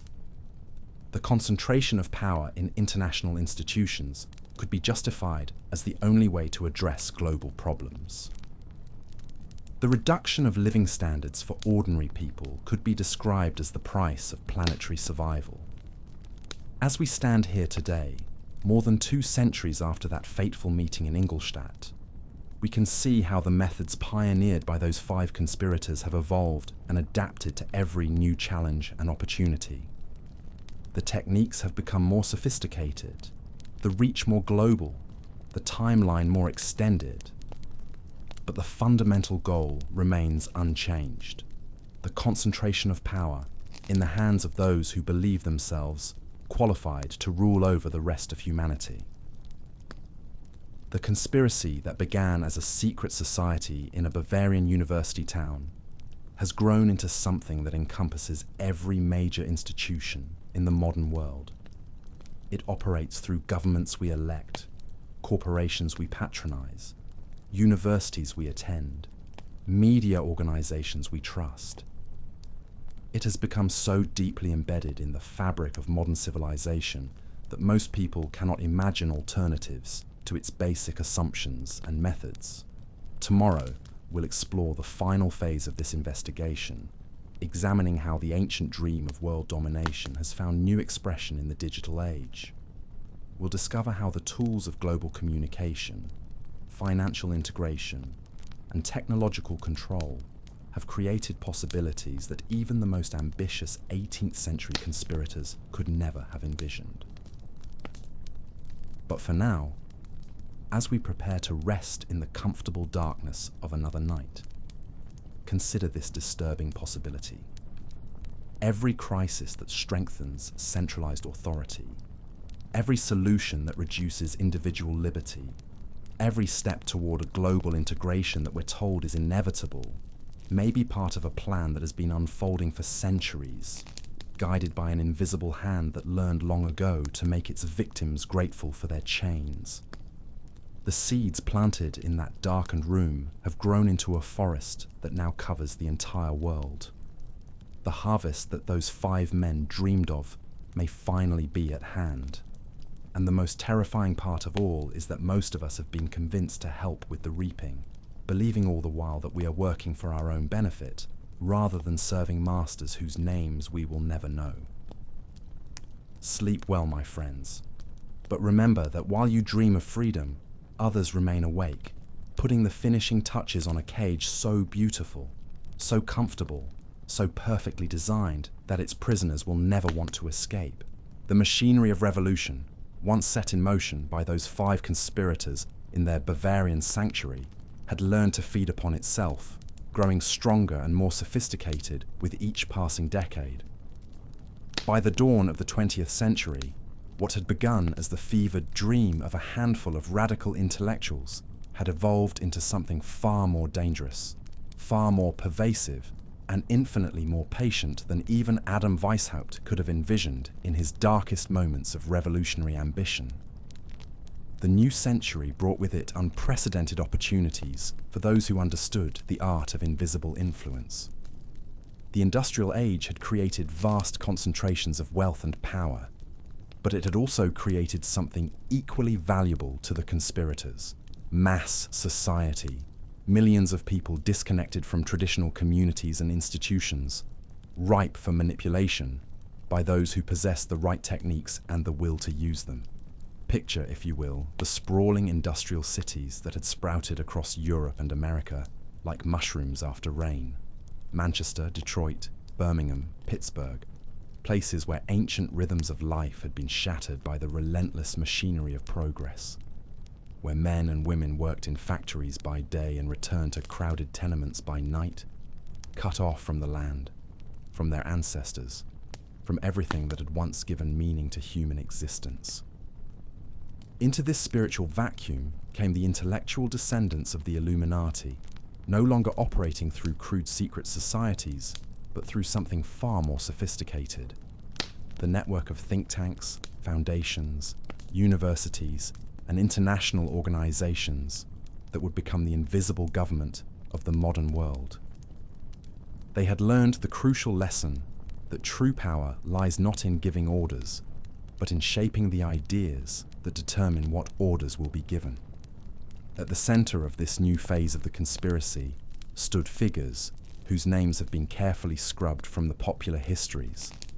Men who understood that the real battle for the future would be fought not on the streets but in the realm of ideas. Take, for instance, the curious case of Colonel Edward Mandell House, the mysterious Texan who became the closest advisor to President Woodrow Wilson, and arguably the most powerful unelected man in America during the crucial years of the First World War. House was no ordinary political operative. He was a student of power in its purest form, a man who had absorbed the lessons of centuries of conspiratorial activity and refined them for the modern age.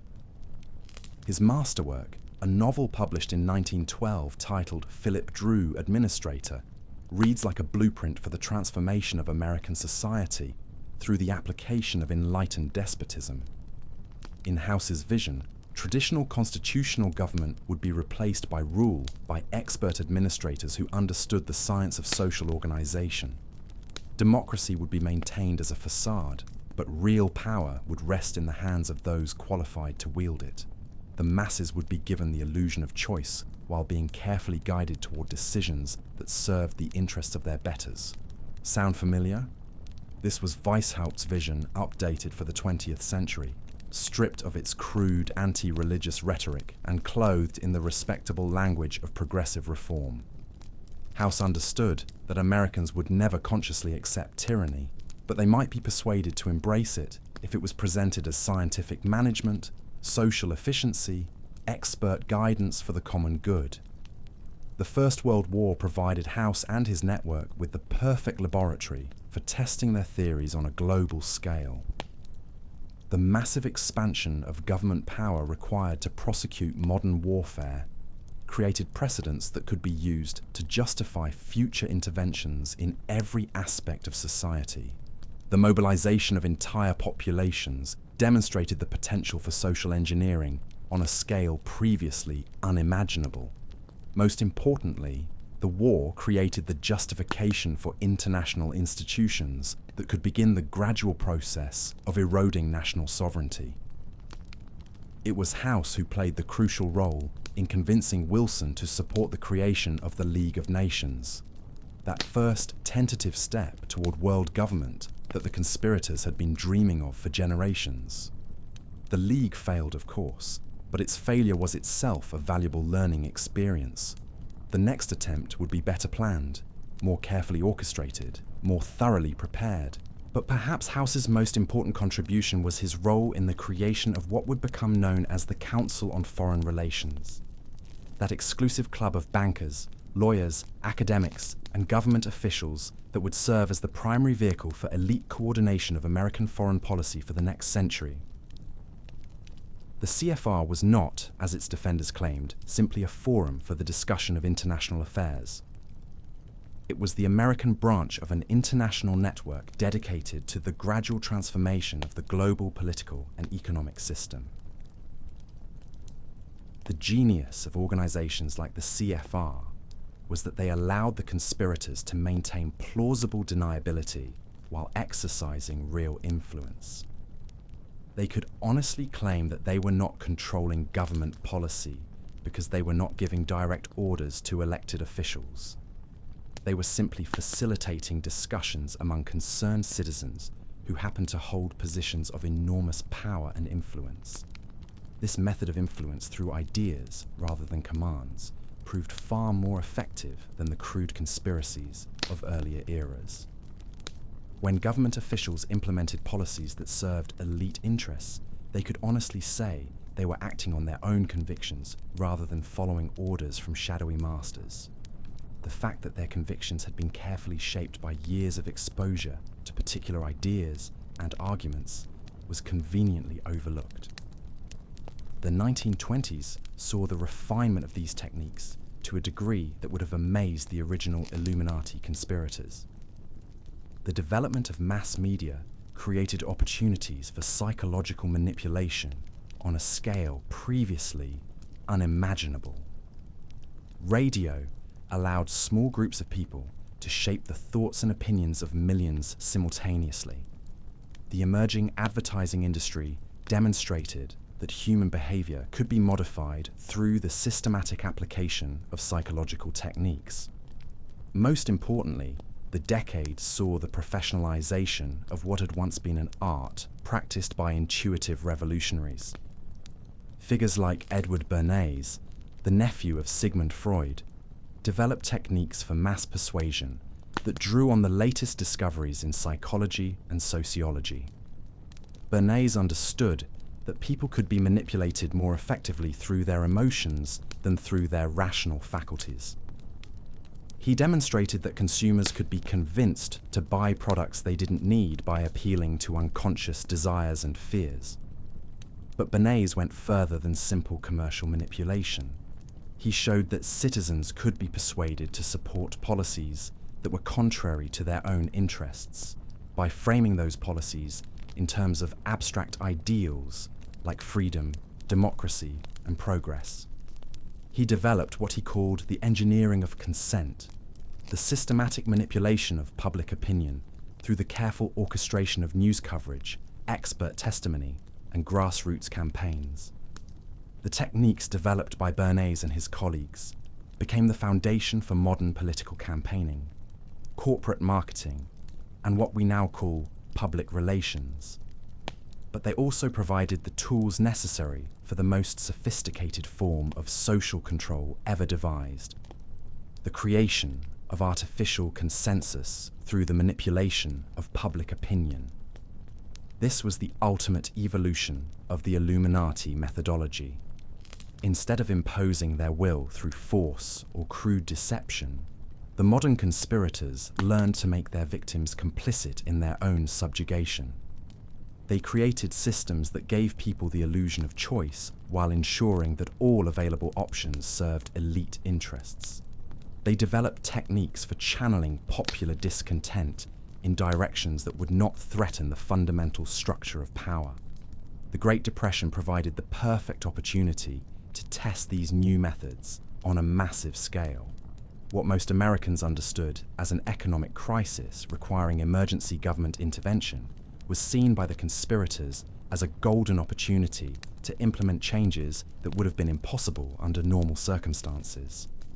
The same networks that had been quietly building influence for decades suddenly found themselves in positions to reshape American society according to their long-held vision. Franklin Roosevelt himself may not have been a conscious member of the conspiracy, but he was surrounded by advisors who understood exactly what they were trying to accomplish.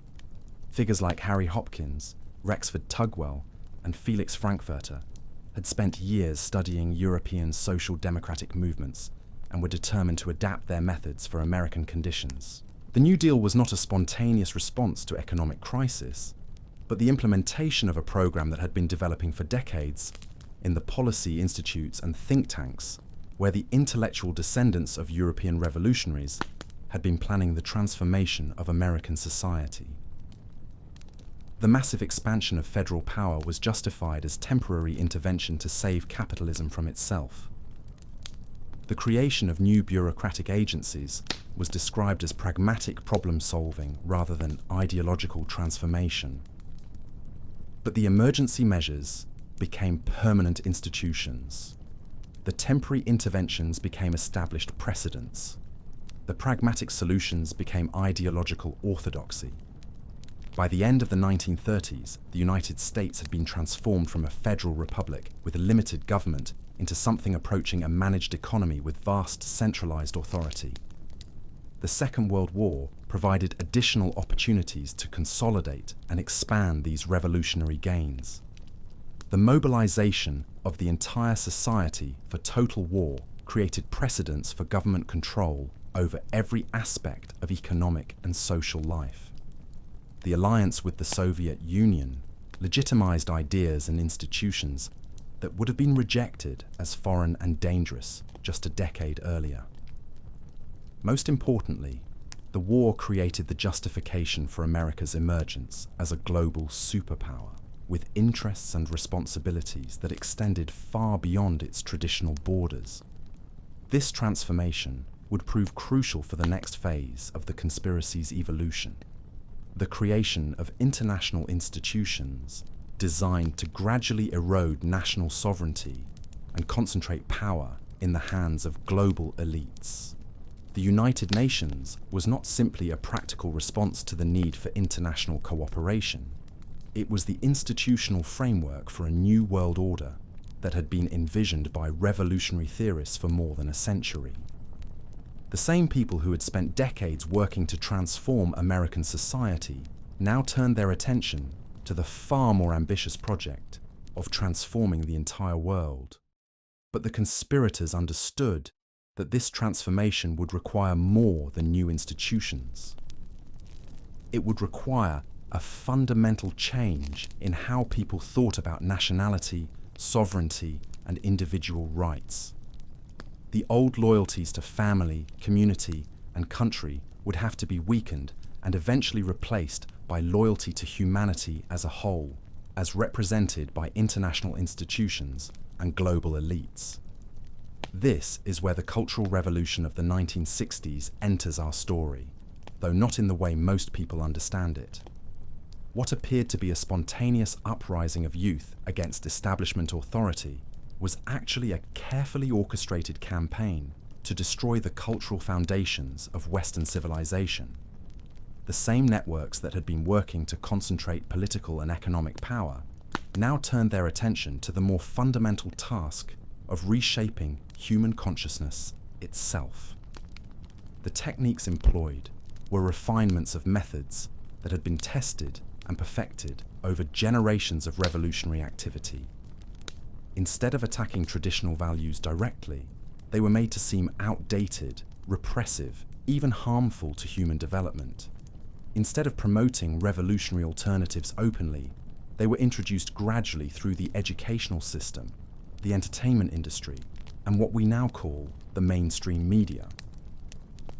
The sexual revolution, the drug culture, the anti-war movement, the environmental crusade, all of these seemingly separate phenomena were actually parts of a coordinated assault on the psychological and spiritual foundations of traditional society. Each one served to weaken the bonds that held communities together and made people dependent on centralized institutions for guidance and support. The genius of this approach was that it presented destructive changes as liberation. The breakdown of the family was framed as women's rights. The abandonment of traditional morality was described as personal freedom. The rejection of national identity was presented as global consciousness. The victims of the revolution were convinced that they were its beneficiaries. By the 1970s, this patient work had created the conditions necessary for the next phase of the transformation. The environmental movement provided the perfect vehicle for advancing the agenda of global control under the banner of planetary survival.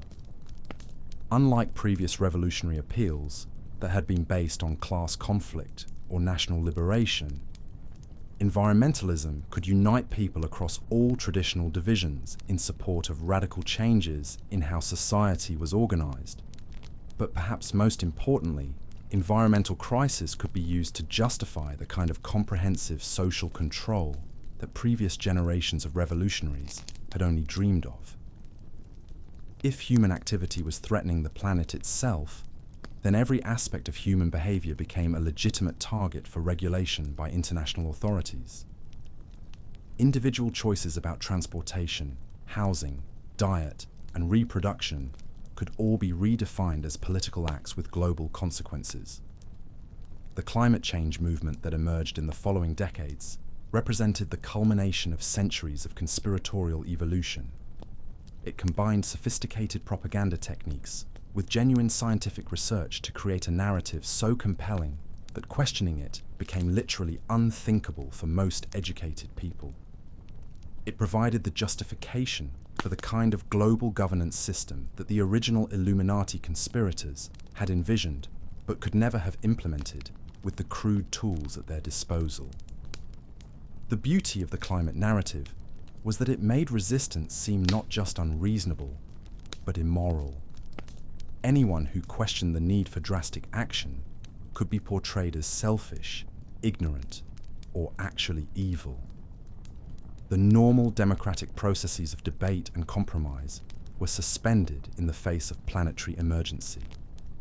Experts who understood the science would make the necessary decisions, and ordinary people would simply have to accept the consequences.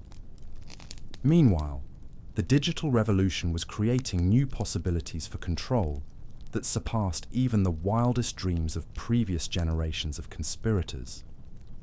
The internet, originally developed as a tool for academic and military communication, was gradually transformed into a comprehensive surveillance and manipulation system.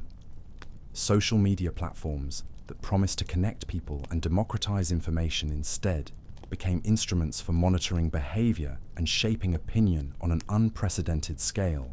The algorithms that determined what information people saw, the artificial intelligence systems that analyzed their preferences and predicted their behavior, the vast databases that stored every digital interaction. All of these represented the fulfillment of the totalitarian dream that had begun in that darkened room in Ingolstadt. The technology had finally caught up with the ambition. But the most remarkable achievement of the modern phase of the conspiracy was its success in making itself invisible. Unlike the crude secret societies of earlier eras, the contemporary power structure operated entirely in the open through institutions that were widely respected and admired. The World Economic Forum, the United Nations, major universities, international banks, multinational corporations, all of these served as vehicles for coordinating global policy while maintaining the appearance of legitimate authority. The same people who had spent centuries working in the shadows had finally achieved their ultimate goal. They had become the establishment itself. They no longer needed to infiltrate institutions because they controlled the institutions. They no longer needed to hide their agenda because they had convinced most people that their agenda was not only reasonable, but necessary for human survival. The conspiracy that had begun with 5 men in a university town had evolved into a global system so comprehensive, so deeply embedded in every aspect of modern life, that most people could not imagine alternatives to its basic assumptions and methods. It had achieved the perfect form of control, a system that made its subjects grateful for their servitude while convinced they were free. As we approach the culmination of our investigation, we must confront an uncomfortable truth. The world we inhabit is not the product of natural historical forces, but of deliberate design, stretching back more than 2 centuries. Every crisis that conveniently advances elite interests, every solution that somehow increases centralized control, every step toward global integration that we're told is inevitable may be part of a plan that has been unfolding with patience and precision since that fateful May night in 1776. The techniques have evolved beyond recognition. The technology has advanced beyond imagination. The reach has expanded beyond borders. But the fundamental goal remains unchanged: the concentration of power in the hands of those who believe themselves qualified to rule over the rest of humanity.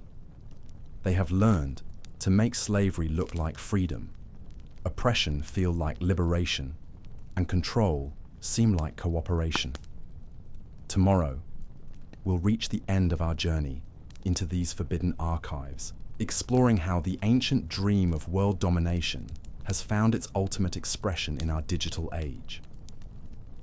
We'll discover how close the conspirators may be to achieving their final victory and what that might mean for the future of human freedom. But for now, as another day dissolves into the comfortable darkness of night, consider this chilling possibility.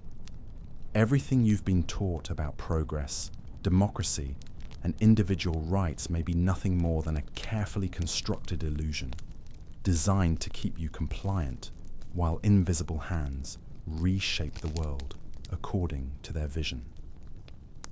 The seeds planted in that Bavarian meeting room have grown into a forest that now covers the entire world. The harvest that those 5 men dreamed of is finally ripening. And the most terrifying part of all is that most of us have been convinced to help with the reaping, believing all the while that we are working for our own benefit rather than serving masters whose names we will never know and whose faces we will never see. Sleep well, my friends. But remember that while you dream of tomorrow, others remain awake, putting the finishing touches on a system of control so perfect, so beautiful in its design, that its prisoners will never want to escape. The cage is almost complete, and soon the door will close forever. The web of influence that had been carefully woven throughout the 19th century was about to be tested in ways its architects could never have anticipated. As the new century dawned, the patient work of generations would either bear fruit or collapse under the weight of its own contradictions. What emerged from this crucible would determine whether the dream born in that Bavarian meeting room would finally achieve its ultimate expression or disappear forever into the shadows of history. Picture, if you will, the gilded drawing rooms of New York and London in the opening years of the 20th century. Gas lamps flickering against mahogany walls lined with leather-bound volumes. Men in evening dress gathered around polished tables, their conversations conducted in hushed tones that spoke of matters far weightier than the stock prices and social gossip that occupied their public hours. These were not the crude conspirators of earlier generations, meeting in darkened cellars and abandoned warehouses. These were the titans of the new industrial age, and they had learned to conduct their most important business in plain sight. The transformation was remarkable in its audacity. Where once the disciples of revolution had operated through secret societies and underground networks, their intellectual descendants had achieved something far more sophisticated. They had become the establishment itself. The very institutions that ordinary people looked to for stability and guidance had been quietly transformed into vehicles for the most radical agenda in human history. Consider the curious evolution of international banking during this period. What had once been a collection of competing national interests gradually coalesced into something resembling a coordinated system.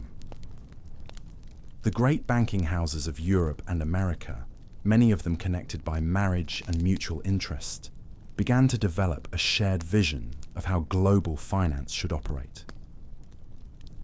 This was not the crude monopolization of earlier eras, but something far more subtle and infinitely more effective.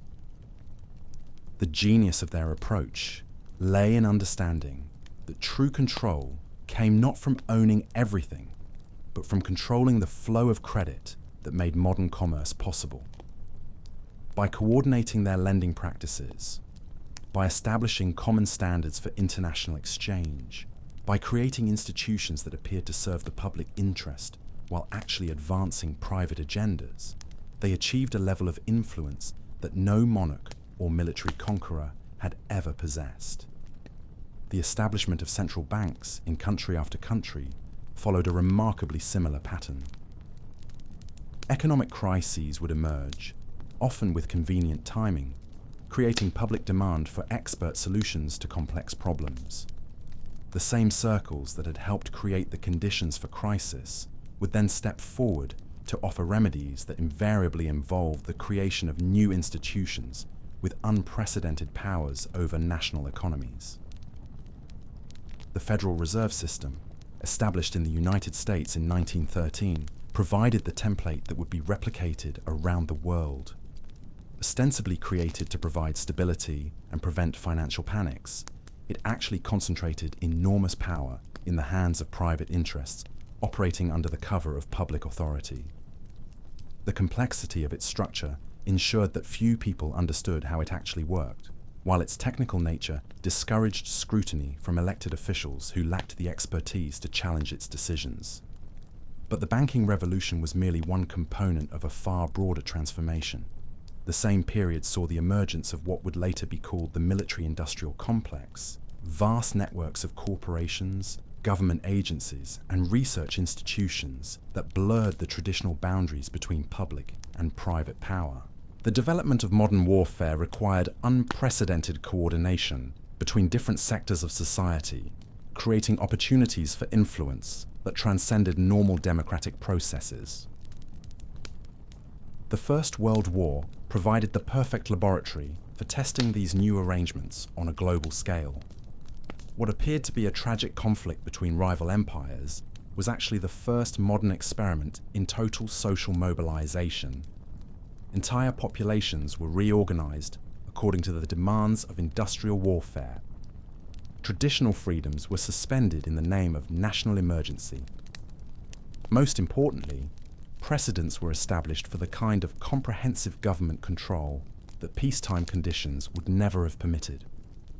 Those who understood the deeper currents at work recognized that the war was not an interruption of their long-term plans, but an acceleration of them. The massive expansion of state power required to prosecute modern warfare created institutional frameworks that could be adapted for other purposes once the fighting ended. The techniques of propaganda and mass persuasion, developed to maintain civilian morale, could be refined and applied to peacetime challenges. The habits of obedience and conformity cultivated during the emergency could be perpetuated indefinitely if the right conditions were maintained.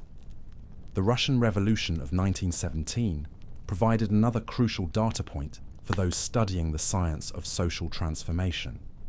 What most observers saw as the spontaneous uprising of an oppressed people was recognized by initiates as something far more significant: the first successful implementation of the totalitarian methodology that had been developing for more than a century.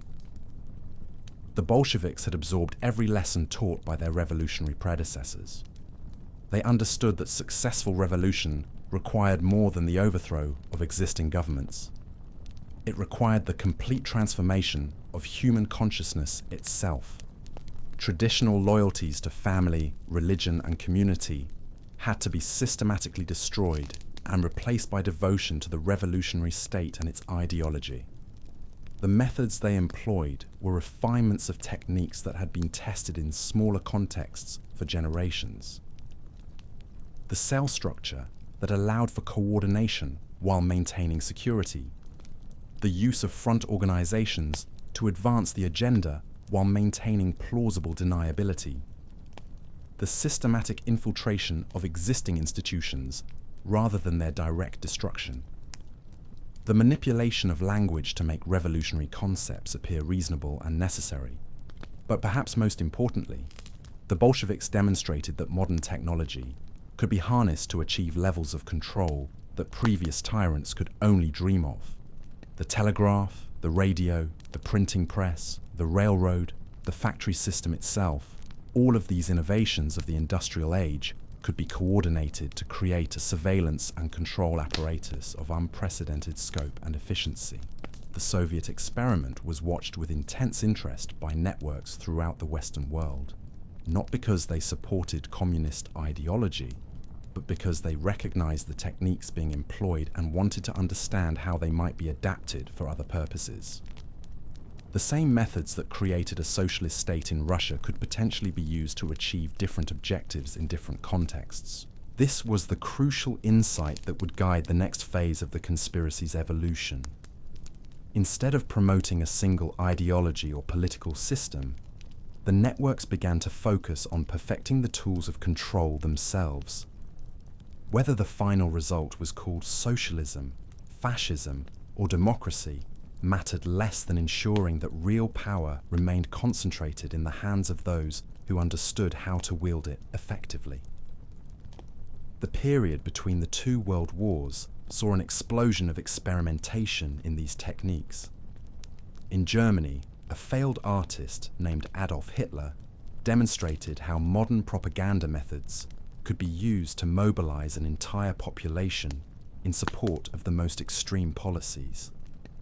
In Italy, Benito Mussolini showed how traditional institutions could be preserved in form while being completely transformed in function. In the United States, Franklin Roosevelt proved that dramatic expansions of government power could be achieved within democratic frameworks if they were properly packaged and presented. Each of these experiments provided valuable data for those studying the science of mass manipulation. The specific ideologies involved were less important than the underlying techniques being tested. How could public opinion be shaped to support policies that contradicted obvious self-interest? How could traditional resistance to change be overcome without provoking violent reaction? How could the forms of democratic government be maintained while concentrating real power in the hands of unelected experts?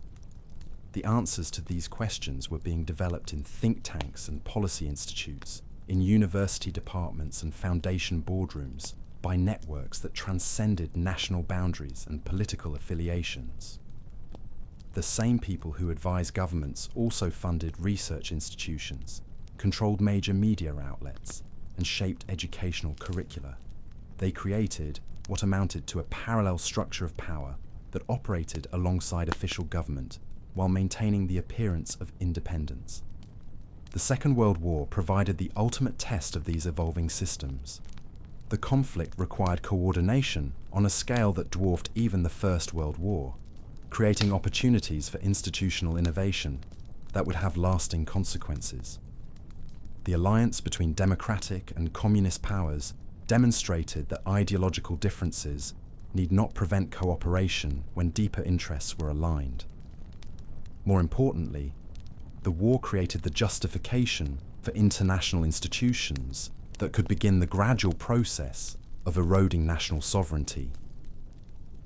The United Nations was not simply a forum for diplomatic cooperation, but the embryonic structure of world government that revolutionary theorists had been envisioning for generations. The Bretton Woods system established the framework for global economic coordination under the guidance of institutions dominated by the same networks that had been working toward this goal for decades. But the most significant development was the emergence of what would later be called the national security state. The permanent mobilization required by the Cold War created institutional arrangements that persisted long after the original justification had disappeared. Intelligence agencies, defense contractors, policy institutes, and academic centers formed an interconnected web that operated according to its own logic, largely independent of normal democratic oversight. This was the fulfillment of the Illuminati vision, in a form that even Weishaupt himself could not have imagined. Instead of a secret society working to overthrow existing institutions, the conspiracy had evolved into the institutions themselves. Power was exercised not through hidden manipulation, but through open coordination among networks that shared common assumptions about how the world should be organized. The techniques of influence had become so sophisticated that they were virtually invisible to those being influenced. Public opinion was shaped through the careful orchestration of news coverage, expert testimony, and grassroots campaigns that appeared spontaneous, but were actually coordinated from above. Educational systems were gradually transformed to produce citizens who thought in approved ways without recognizing that their thoughts had been programmed. Entertainment media reinforced desired attitudes and behaviors while seeming to offer harmless diversion. By the 1960s, these methods had achieved a level of refinement that allowed for the orchestration of what appeared to be spontaneous social movements. The cultural revolution of that decade was not the organic uprising it appeared to be, but a carefully managed transformation designed to destroy the psychological foundations of traditional society. The same networks that had spent decades concentrating political and economic power now turned their attention to the more fundamental task of reshaping human consciousness itself. The sexual revolution, the drug culture, the anti-war movement, the environmental crusade, all of these seemingly separate phenomena were actually components of a coordinated assault on the bonds that held communities together. Each one served to weaken traditional sources of authority and meaning, while making people more dependent on centralized institutions for guidance and support. The genius of this approach was that it presented destructive changes as liberation. The breakdown of the family was framed as personal freedom. The abandonment of traditional morality was described as enlightenment. The rejection of national identity was presented as global consciousness.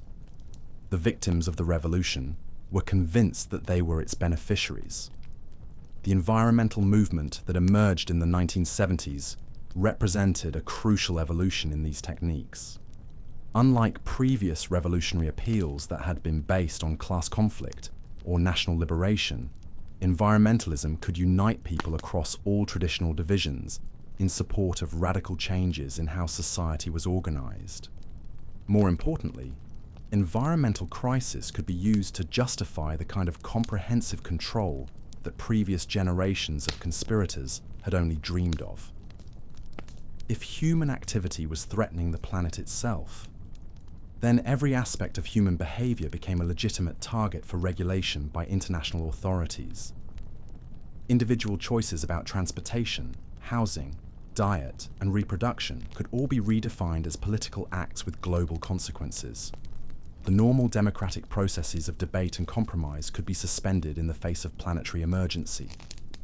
The climate change movement that gained momentum in subsequent decades provided the perfect vehicle for advancing the agenda of global governance.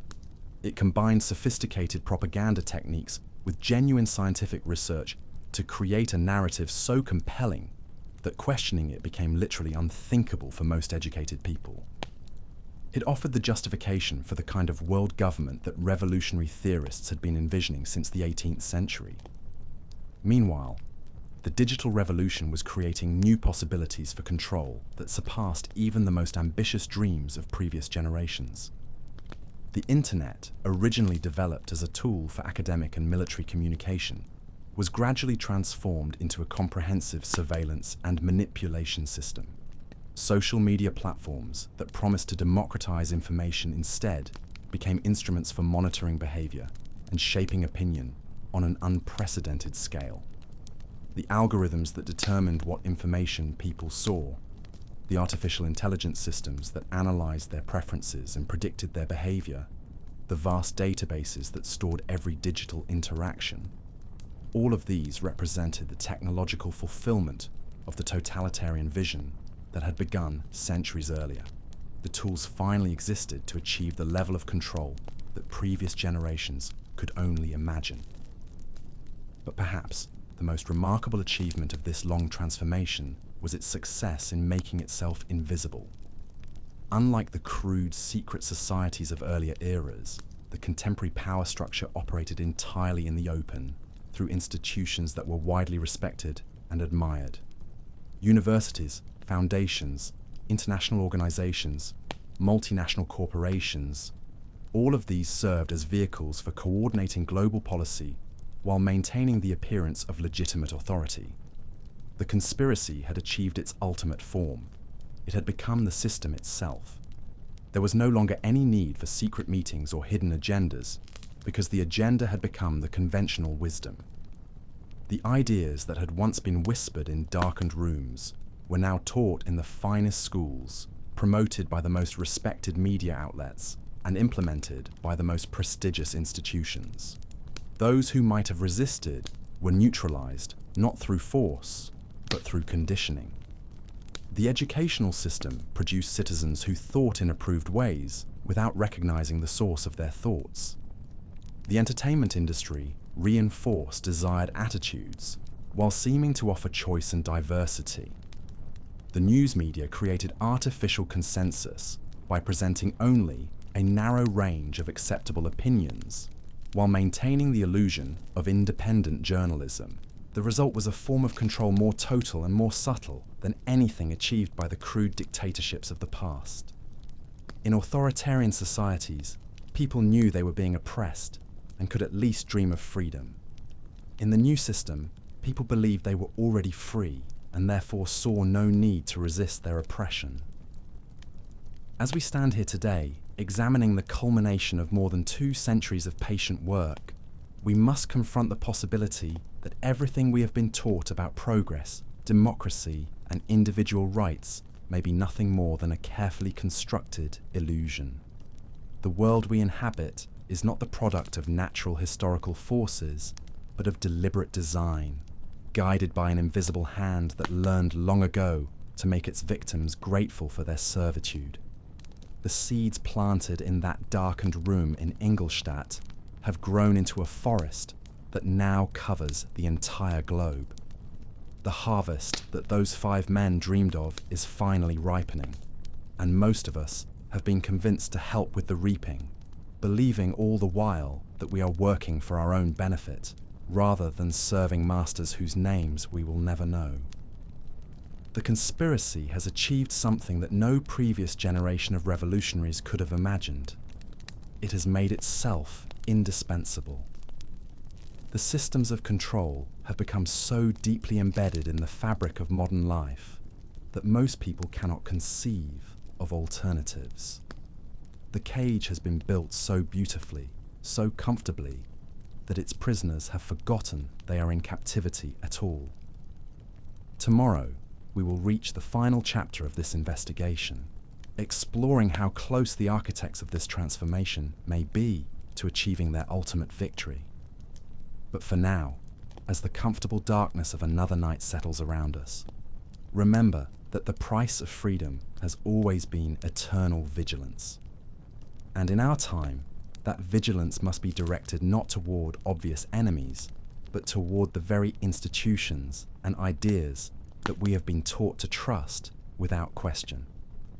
Sleep well, my friends, but know that while you rest, others remain awake, putting the finishing touches on a system so perfect in its design that resistance may soon become not just difficult, but literally unthinkable. The long revolution that began with whispered oaths in a Bavarian university town may finally be approaching its moment of ultimate triumph. The threads we have been following through the labyrinthine corridors of history now converge at a moment of unprecedented opportunity and danger. As the 20th century reached its midpoint, the patient architects of transformation found themselves positioned to implement changes that would have seemed impossible just decades earlier. The machinery of influence they had so carefully constructed was about to be tested on a scale that dwarfed all previous experiments in social engineering. Picture, if you will, the aftermath of the Second World War. Cities lay in ruins across Europe and Asia. Millions were dead, displaced, searching for meaning in a world that seemed to have lost all moral foundation. Into this vacuum of authority and certainty stepped the same networks that had been quietly building power for generations. But now, they wore the respectable masks of international cooperation and humanitarian concern. The United Nations was not simply born from noble aspirations for world peace. It emerged from the detailed planning of men who understood that global problems required global solutions, and that those solutions would inevitably require global authority. The same individuals who had spent decades infiltrating national governments now turned their attention to creating supranational institutions that could gradually supersede the very concept of national sovereignty. But the true genius of this post-war transformation lay not in the creation of new institutions, but in the systematic redefinition of what those institutions were meant to accomplish. Democracy, freedom, human rights, international law. All of these concepts were quietly reinterpreted to serve purposes their original champions would never have recognized. The language remained the same, but the meaning had been fundamentally altered. Consider how the concept of human rights evolved during this period. What had once meant protection from government interference in personal affairs was gradually transformed into justification for government intervention in every aspect of human existence. The right to be free from persecution became the right to be protected from uncomfortable ideas. The right to self-determination became the obligation to accept expert guidance. The right to property became subject to the greater good as defined by international consensus. This transformation was not accidental. It was the product of careful planning by networks that understood how language shapes thought and how thought determines action. The same techniques that had been used to promote revolutionary ideology in earlier eras were now employed to make radical changes appear conservative, necessary, even inevitable. The Cold War provided the perfect cover for this gradual revolution. While the world's attention was focused on the dramatic confrontation between capitalism and communism, the real transformation was taking place in the spaces between these ideological camps. International organizations, multinational corporations, academic institutions, and policy networks were quietly developing the infrastructure of global governance that would outlast any particular political system. The men who managed this process understood something crucial that escaped most observers. The apparent conflict between East and West was less important than the underlying convergence towards similar forms of centralized control. Whether the final system was called socialism or capitalism mattered far less than ensuring that real power remained concentrated in the hands of those who understood how to wield it effectively. This insight guided the development of what would later be called détente, but which was actually something far more significant. Behind the public rhetoric of ideological competition, channels of communication and cooperation were being established that would survive changes in government, shifts in public opinion, and even the eventual collapse of the Soviet system itself. The space program provided a perfect example of how this process worked. Ostensibly a competition between rival superpowers, it was actually a collaborative effort that demonstrated the potential for global coordination on projects that transcended national boundaries. The same scientists, engineers, and administrators who worked on military programs during the day collaborated on peaceful applications during their spare time. The technology developed for warfare was gradually adapted for civilian purposes that required international oversight and control. But perhaps the most important development of this period was the emergence of what we might call the therapeutic state. Traditional forms of social control, based on law, custom, and moral authority, were gradually replaced by systems based on expert knowledge and scientific management. Problems that had once been understood as matters of personal choice or moral failing were redefined as public health issues requiring professional intervention. This transformation began in the fields of medicine and psychology, but gradually expanded to encompass every aspect of human behavior. Education became therapy designed to adjust children to the demands of modern society. Criminal justice became rehabilitation aimed at correcting antisocial attitudes. Even politics became a form of group therapy designed to resolve conflicts through expert mediation rather than democratic debate. The genius of this approach was that it made resistance appear pathological rather than principled. Anyone who questioned the need for expert guidance could be diagnosed as suffering from various forms of mental illness or social maladjustment. The normal human desire for autonomy and self-determination was reframed as a dangerous form of individualism that threatened social cohesion and collective welfare. By the 1960s, these methods had been refined to the point where they could be used to orchestrate what appeared to be spontaneous social movements.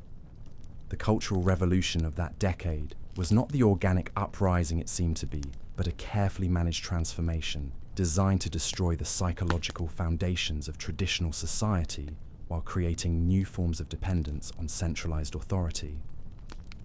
The student movements, the counterculture, the civil rights campaigns, all of these were genuine expressions of real grievances and authentic aspirations. But they were also carefully channeled and directed by networks that understood how to harness idealistic energy in service of long-term strategic objectives. The young people who thought they were rebelling against the establishment were actually helping to create a new establishment that would prove far more controlling than anything their parents had ever experienced. The environmental movement that emerged in the 1970s represented the culmination of this process. Unlike previous reform movements that had focused on specific injustices or limited objectives, environmentalism provided a comprehensive worldview that could justify intervention in every aspect of human existence. If human activity was threatening the planet itself, then nothing could be considered outside the legitimate scope of expert management and international coordination. The beauty of environmental crisis as a justification for expanded control was that it transcended all traditional political categories. Conservatives who resisted government interference in economic affairs could be convinced to support regulations designed to protect natural resources. Liberals who valued individual freedom could be persuaded to accept restrictions on personal choice in the name of collective survival. The usual democratic processes of debate and compromise could be suspended in the face of planetary emergency. The climate change movement that gained momentum in subsequent decades provided the perfect vehicle for implementing the global governance system that had been envisioned by revolutionary theorists for more than 2 centuries. It combined sophisticated propaganda techniques with genuine scientific research to create a narrative so compelling that questioning it became literally unthinkable for most educated people. But the true breakthrough came with the development of digital technology and global communications networks. The Internet, originally conceived as a tool for academic and military coordination, was gradually transformed into the most comprehensive surveillance and manipulation system in human history. Social media platforms that promised to democratize information instead became instruments for monitoring behavior and shaping opinion on an unprecedented scale. The algorithms that determined what information people encountered, the artificial intelligence systems that analyzed their preferences and predicted their actions, the vast databases that stored every digital interaction. All of these represented the technological fulfillment of dreams that had been born in that darkened room in Bavaria more than 2 centuries earlier. For the first time in human history, it became possible to monitor and influence the thoughts and behaviors of entire populations in real time. The tools finally existed to achieve the level of control that previous generations of conspirators could only imagine in their most ambitious moments. The financial crisis of 2008 provided the perfect opportunity to test these new capabilities on a global scale. What appeared to be an unexpected economic collapse was actually a carefully orchestrated demonstration of how integrated the world's financial systems had become, and how quickly coordinated action could be implemented when necessary. The same institutions that had helped create the conditions for crisis stepped forward to offer solutions that invariably involved greater centralization of authority and reduced democratic oversight. The response to the crisis established precedents that would prove crucial for future emergencies. Central banks around the world coordinated their policies with unprecedented precision. International organizations assumed powers that had previously belonged to national governments. Most importantly, the public accepted these changes as necessary responses to circumstances beyond anyone's control. The techniques of crisis management developed during this period were refined and perfected over the following decade. Each new emergency, whether economic, environmental, or health-related, provided opportunities to implement changes that would have been impossible under normal circumstances. The temporary measures became permanent institutions. The emergency powers became standard operating procedures. The exceptional circumstances became the new normal. The global response to the pandemic that emerged in 2020 demonstrated just how far this process had advanced. Within a matter of weeks, governments around the world implemented restrictions on movement, assembly, and economic activity that would have been unthinkable in peacetime. More remarkably, these restrictions were largely accepted by populations that had been conditioned to trust expert guidance and submit to authority in the name of collective welfare. The speed and coordination of this response revealed the existence of planning and preparation that had been years in the making. The same networks that had been developing global governance capabilities for decades were finally able to implement their vision on a planetary scale. National boundaries became largely irrelevant. Democratic processes were suspended or circumvented. Individual rights were subordinated to collective needs as defined by international experts. But perhaps most significantly, the crisis demonstrated how thoroughly the methods pioneered in that Bavarian meeting room had evolved and adapted to modern conditions. The conspiracy no longer needed to operate in secret because it had become the system itself. The institutions that people looked to for protection and guidance were the same institutions that were implementing the transformation of human society according to a plan that had been developing for more than 2 centuries. The digital identity systems, the social credit mechanisms, the carbon tracking technologies, the behavioral modification programs, all of these innovations were presented as necessary responses to contemporary challenges. But they also represented the fulfillment of dreams that had been born in the minds of men who believed they had the right to reshape humanity according to their vision of perfection. The same techniques that had once been used to infiltrate Masonic lodges were now being employed to capture entire governments. The same methods that had been tested in revolutionary movements were now being implemented through international organizations and multinational corporations. The same philosophy that had justified the terror in France was now being used to justify unprecedented restrictions on human freedom in the name of global salvation. As we stand here today, examining the culmination of this long historical process, we must confront the possibility that we are witnessing the final phase of a transformation that began with whispered oaths in a darkened room. The patient work of generations may finally be approaching its moment of ultimate triumph. The cage that has been under construction for more than 2 centuries may finally be nearing completion. The most chilling aspect of this realization is how completely the process has been hidden in plain sight. The very institutions that people trust to protect their interests are the instruments of their subjugation. The experts who claim to be solving global problems are the architects of global control. The technologies that promise greater convenience and connection are the mechanisms of surveillance and manipulation. The conspiracy has achieved something that no previous generation of revolutionaries could have imagined. It has made itself indispensable. The systems of control have become so deeply embedded in the fabric of modern life that most people cannot conceive of alternatives. The cage has been built so beautifully, so comfortably, that its prisoners have forgotten they are in captivity at all. But perhaps the most remarkable achievement of all is how the conspirators have convinced their victims to participate enthusiastically in their own enslavement. People demand the very restrictions that limit their freedom. They celebrate the technologies that monitor their every move. They vote for the policies that transfer their power to unelected experts.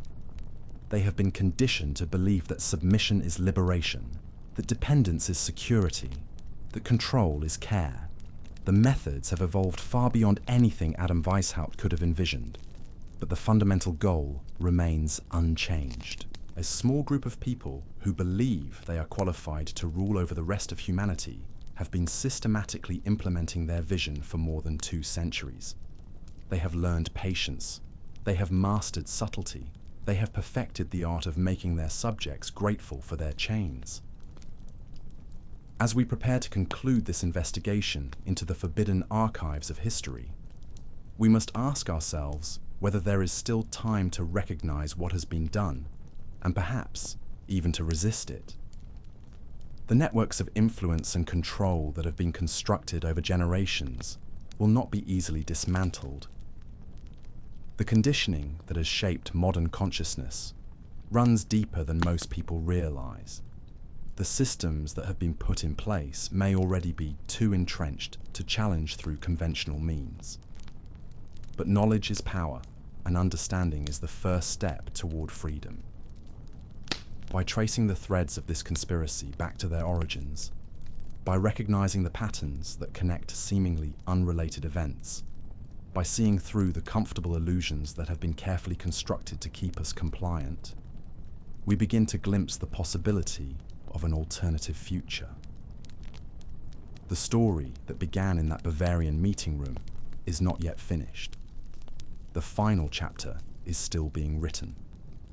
And perhaps, if enough people awaken to what has been done in their name and with their consent, that chapter might yet have a different ending than the one the conspirators have planned. Tomorrow, we will reach the conclusion of our journey through these forbidden histories. We will examine how close the architects of global transformation may be to achieving their ultimate objectives, and what that might mean for the future of human freedom. But for now, as another day dissolves into the darkness, remember that the greatest weapon against any conspiracy is the simple act of seeing it clearly. The shadows are long, my friends, but they have not yet covered everything. There are still candles burning in windows, still voices whispering truth in the darkness, still minds capable of recognizing deception, no matter how beautifully it is packaged. The cage may be nearly complete, but it is not yet locked. And as long as that remains true, hope remains alive. Sleep well, but sleep lightly. For in our time, eternal vigilance is not just the price of freedom. It may be the only thing standing between humanity and a future too terrible to contemplate. The candle that was lit in that darkened room in Ingolstadt on May 1st, 1776, has never been extinguished. Through centuries of revolution and transformation, through wars and crises, through the rise and fall of empires, that flame has passed from hand to hand, growing brighter with each generation. What began as the fevered dream of 5 conspirators has evolved into the invisible architecture of our modern world, so deeply embedded in the foundations of contemporary life that most people cannot imagine existence without it. The patient work of centuries may finally be approaching its moment of ultimate triumph as the cage of control grows ever more beautiful, ever more comfortable, and ever more complete. Yet knowledge remains the one force they cannot fully control, and understanding the true history of our world is the first step toward reclaiming the freedom that was never truly ours to lose.